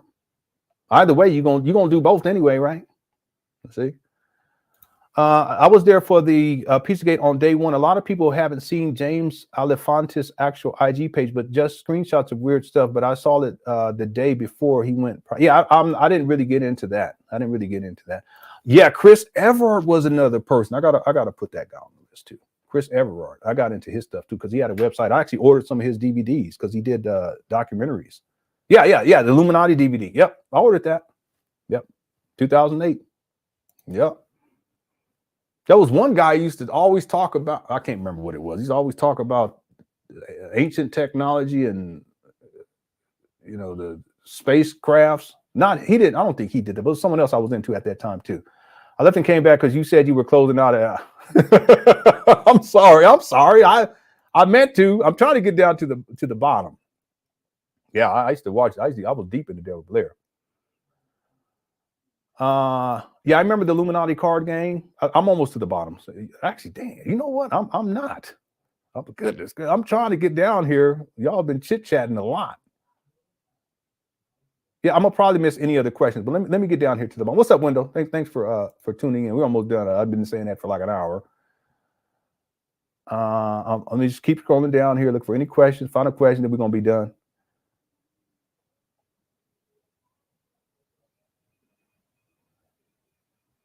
Mud flood. I don't remember that one. I don't remember that one at all. Yep, you're right about that.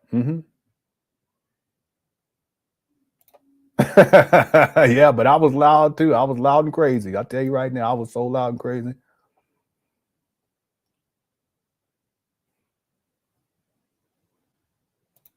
Alex Jones walks in lockstep with every policy out of Israel. If you can't figure this guy out, you're 5 years old. What? Okay. Alex Jones tried to sell bomb shelters. I wouldn't be surprised. All right, let me try to get to the bottom. Did Dr. Valentine's knowledge to manifest during intercourse turn out to be true? Not in my case. All right. Yeah, we're talking about Dr. Valentine. I actually interviewed him a couple of times. I was deep into him. I mean, I got real deep into him. Delbert Blair, Taj Tariq Bey, and what's the other guy? Taj Tariq Bey and Bobby Hemmett. Yeah, Bobby Hemmett was way out there. Hey, Cruz, the family was, yeah. All right. Yeah, I got into heart. Is the sea level supposed to flood the coast? Yeah, that was supposed to happen a long time ago. I'm just going to scroll down. Yeah, I remember this. I was deep and I was scared about that. Yeah, it is. I remember that. What are you talking about?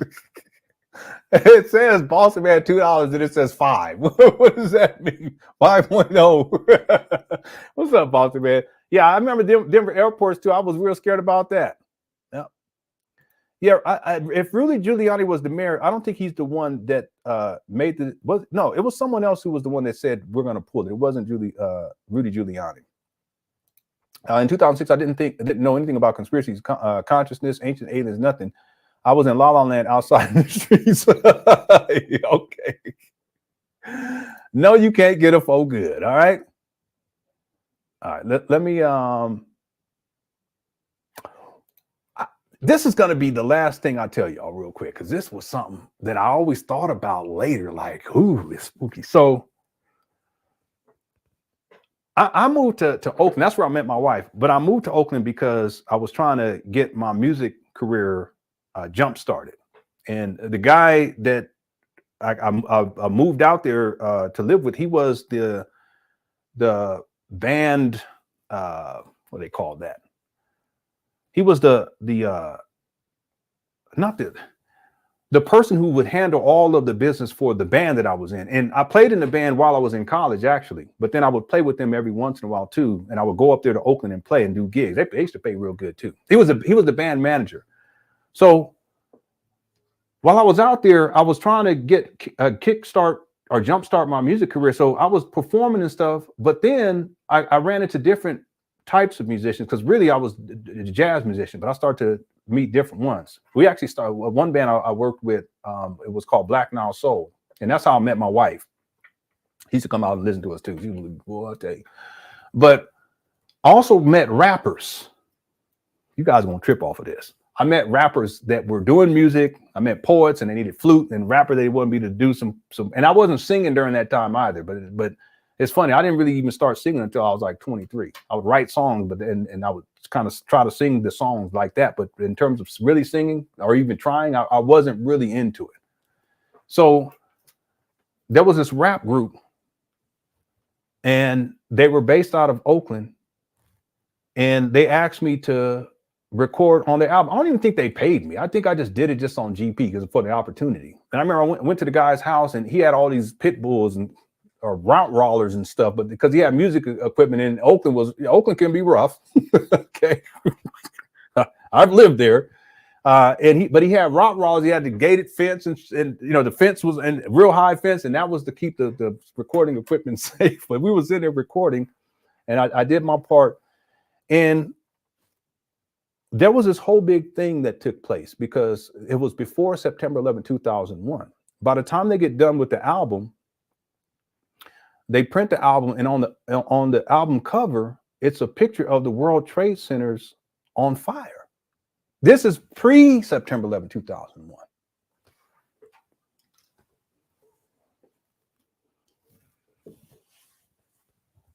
So I can't even remember what the group's name is because it was so long ago. It was like I was 25? So it's like over 20. Is it 20 years ago? It's over 20 years ago. And I remember that there was all of this backlash for them. And I think they inevitably had to change the album cover. I was supposed to actually go on tour with them too. I never did, but I was supposed to go on tour with them. So this is all to say that fast forward to when I started getting into conspiracy theories, which was many years, well, not many years later. What was it, like maybe 3 years later? That was something that I was always, because I was always fearful. I was always fearful about, because here I am. I played on an album that had, the World Trade Centers on fire, and now I'm in conspiracy theory stuff. Right now, who knows? The FBI may show up at my door. Just paranoid. I forgot about that. But when you said it right here, that's when it clicked back in my mind. Right. All right. Let me, I'm trying to get down to the bottom. Are we almost to the bottom here?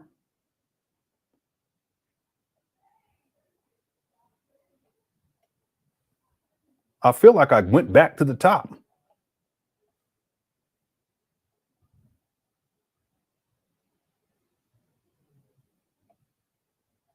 Yeah, we almost done. I just want to look and see if I had any other last question down here. I'm trying to skip over. I like looking at the comments too, but we can't do this next time. We can't be on here for 2-3 hours.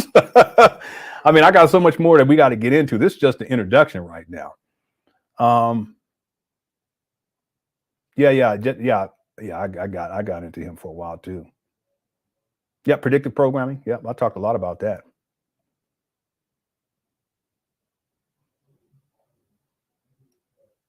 Yeah, I thought that guy had one arm. Phil Schneider. I may be mistaken. It may have been somebody else. Conspiracies show how important it is to get information from correct sources. I'm so glad I pulled out of the whole conspiracy thing, but I do believe something should be questioned, but not all. Yeah, I agree with that. But Dion, when did you get into it, and how long were you into it? That's one of the questions I want to ask people. Yeah, YouTube, they changed their policy. Matter of fact, there was a time where you could upload stuff on YouTube, and it was like they didn't even care. You guys remember that? That was a long time ago. But then really the transition took place. I mean, they was already making changes, but once Google acquired YouTube, everything changed. Everything changed. I mean, I knew people that I actually used to interview, and they used to interview me. They had content up there, but after that took place, they couldn't even do anything anymore. They just fell off,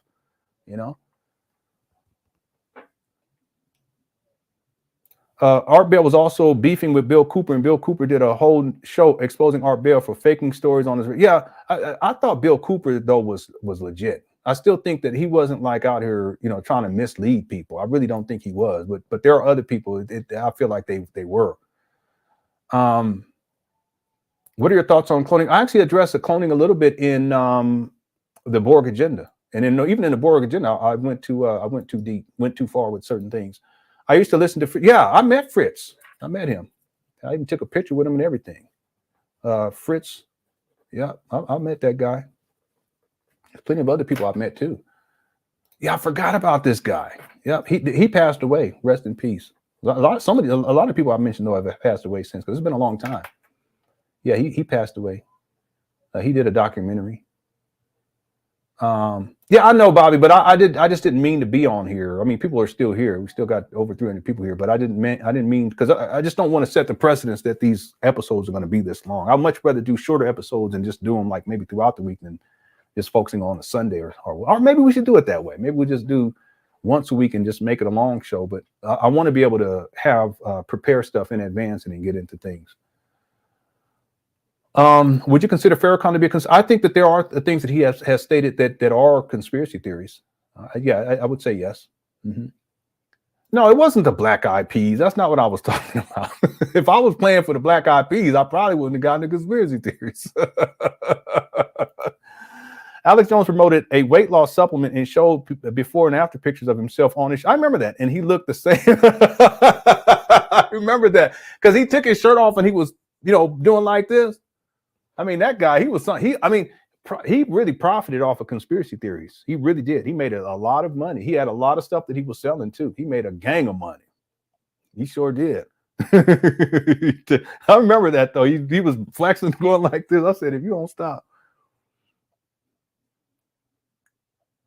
Let's see. No, it wasn't a junkyard. It was just hood. It was hood. To be honest with you, it was hood. Yeah, that's what it was. Yeah, that's what it was. The group was called the Coup, and the mixture something. The DJ was Mixtress or something like that. Then the other brother, he was a light-skinned dude. He's the one that was in the studio recording. He was falling asleep. And I was like, man, I said, I'm up in here. It was all dark and dingy. Equipment all over, because it was like a storage thing. I thought I saw Umar in here. It was a storage. And then there was these rock rollers walking out in the big. They was big too. It was, the gates was real high. It was hood. But I can't remember his name, but that's the guy. And then at a certain point, he was falling asleep and shit. I said, man, and they didn't pay me nothing. Then at a certain point, he was like, yeah, I'm gonna need you to sing. I said, I don't sing, bro. I didn't say bro, because we didn't really say bro back then. We said something else. We ain't gonna get to that right now. But I was like, I'm not a singer. He said, nah, man, I'm gonna need you to sing. Come on, man. And he kept going. It kept going, And then finally, I said, okay, I'll do it. So I sang on the album, but I mainly played flute. I can pull up the image if y'all want me to pull it up, because I remember later on when I got in a conspiracy theory, I had all this anxiety about, they're gonna think that I'm part of the, I don't know. It just yeah,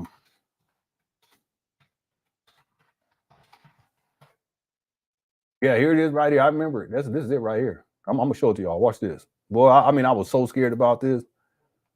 Yeah, that's the dude right there. He was falling asleep.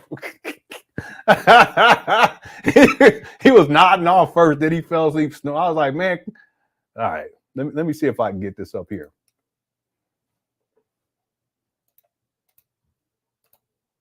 Oh yeah, it won't let me do it for some reason.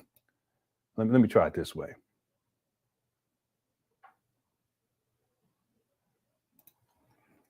Yeah, I'll do it this way.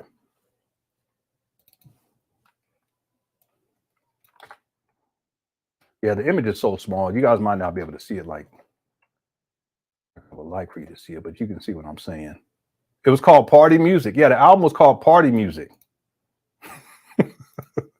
Anybody remember what their names were? Here, let me do a screen share right now. I don't even know why I this came to mind. I don't even realize it.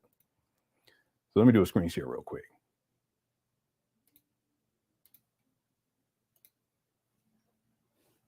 All right, here it is right here. Yeah. This was before September 11, 2001. Spooky, right? So I played on this album.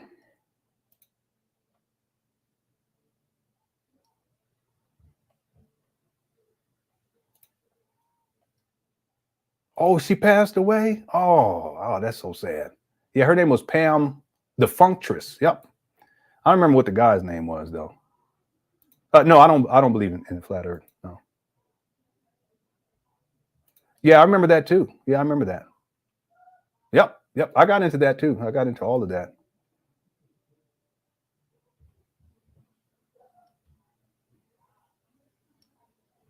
Okay, I'm sorry. I'm in the chat room. I'm trying to get to the bottom so we can be done here.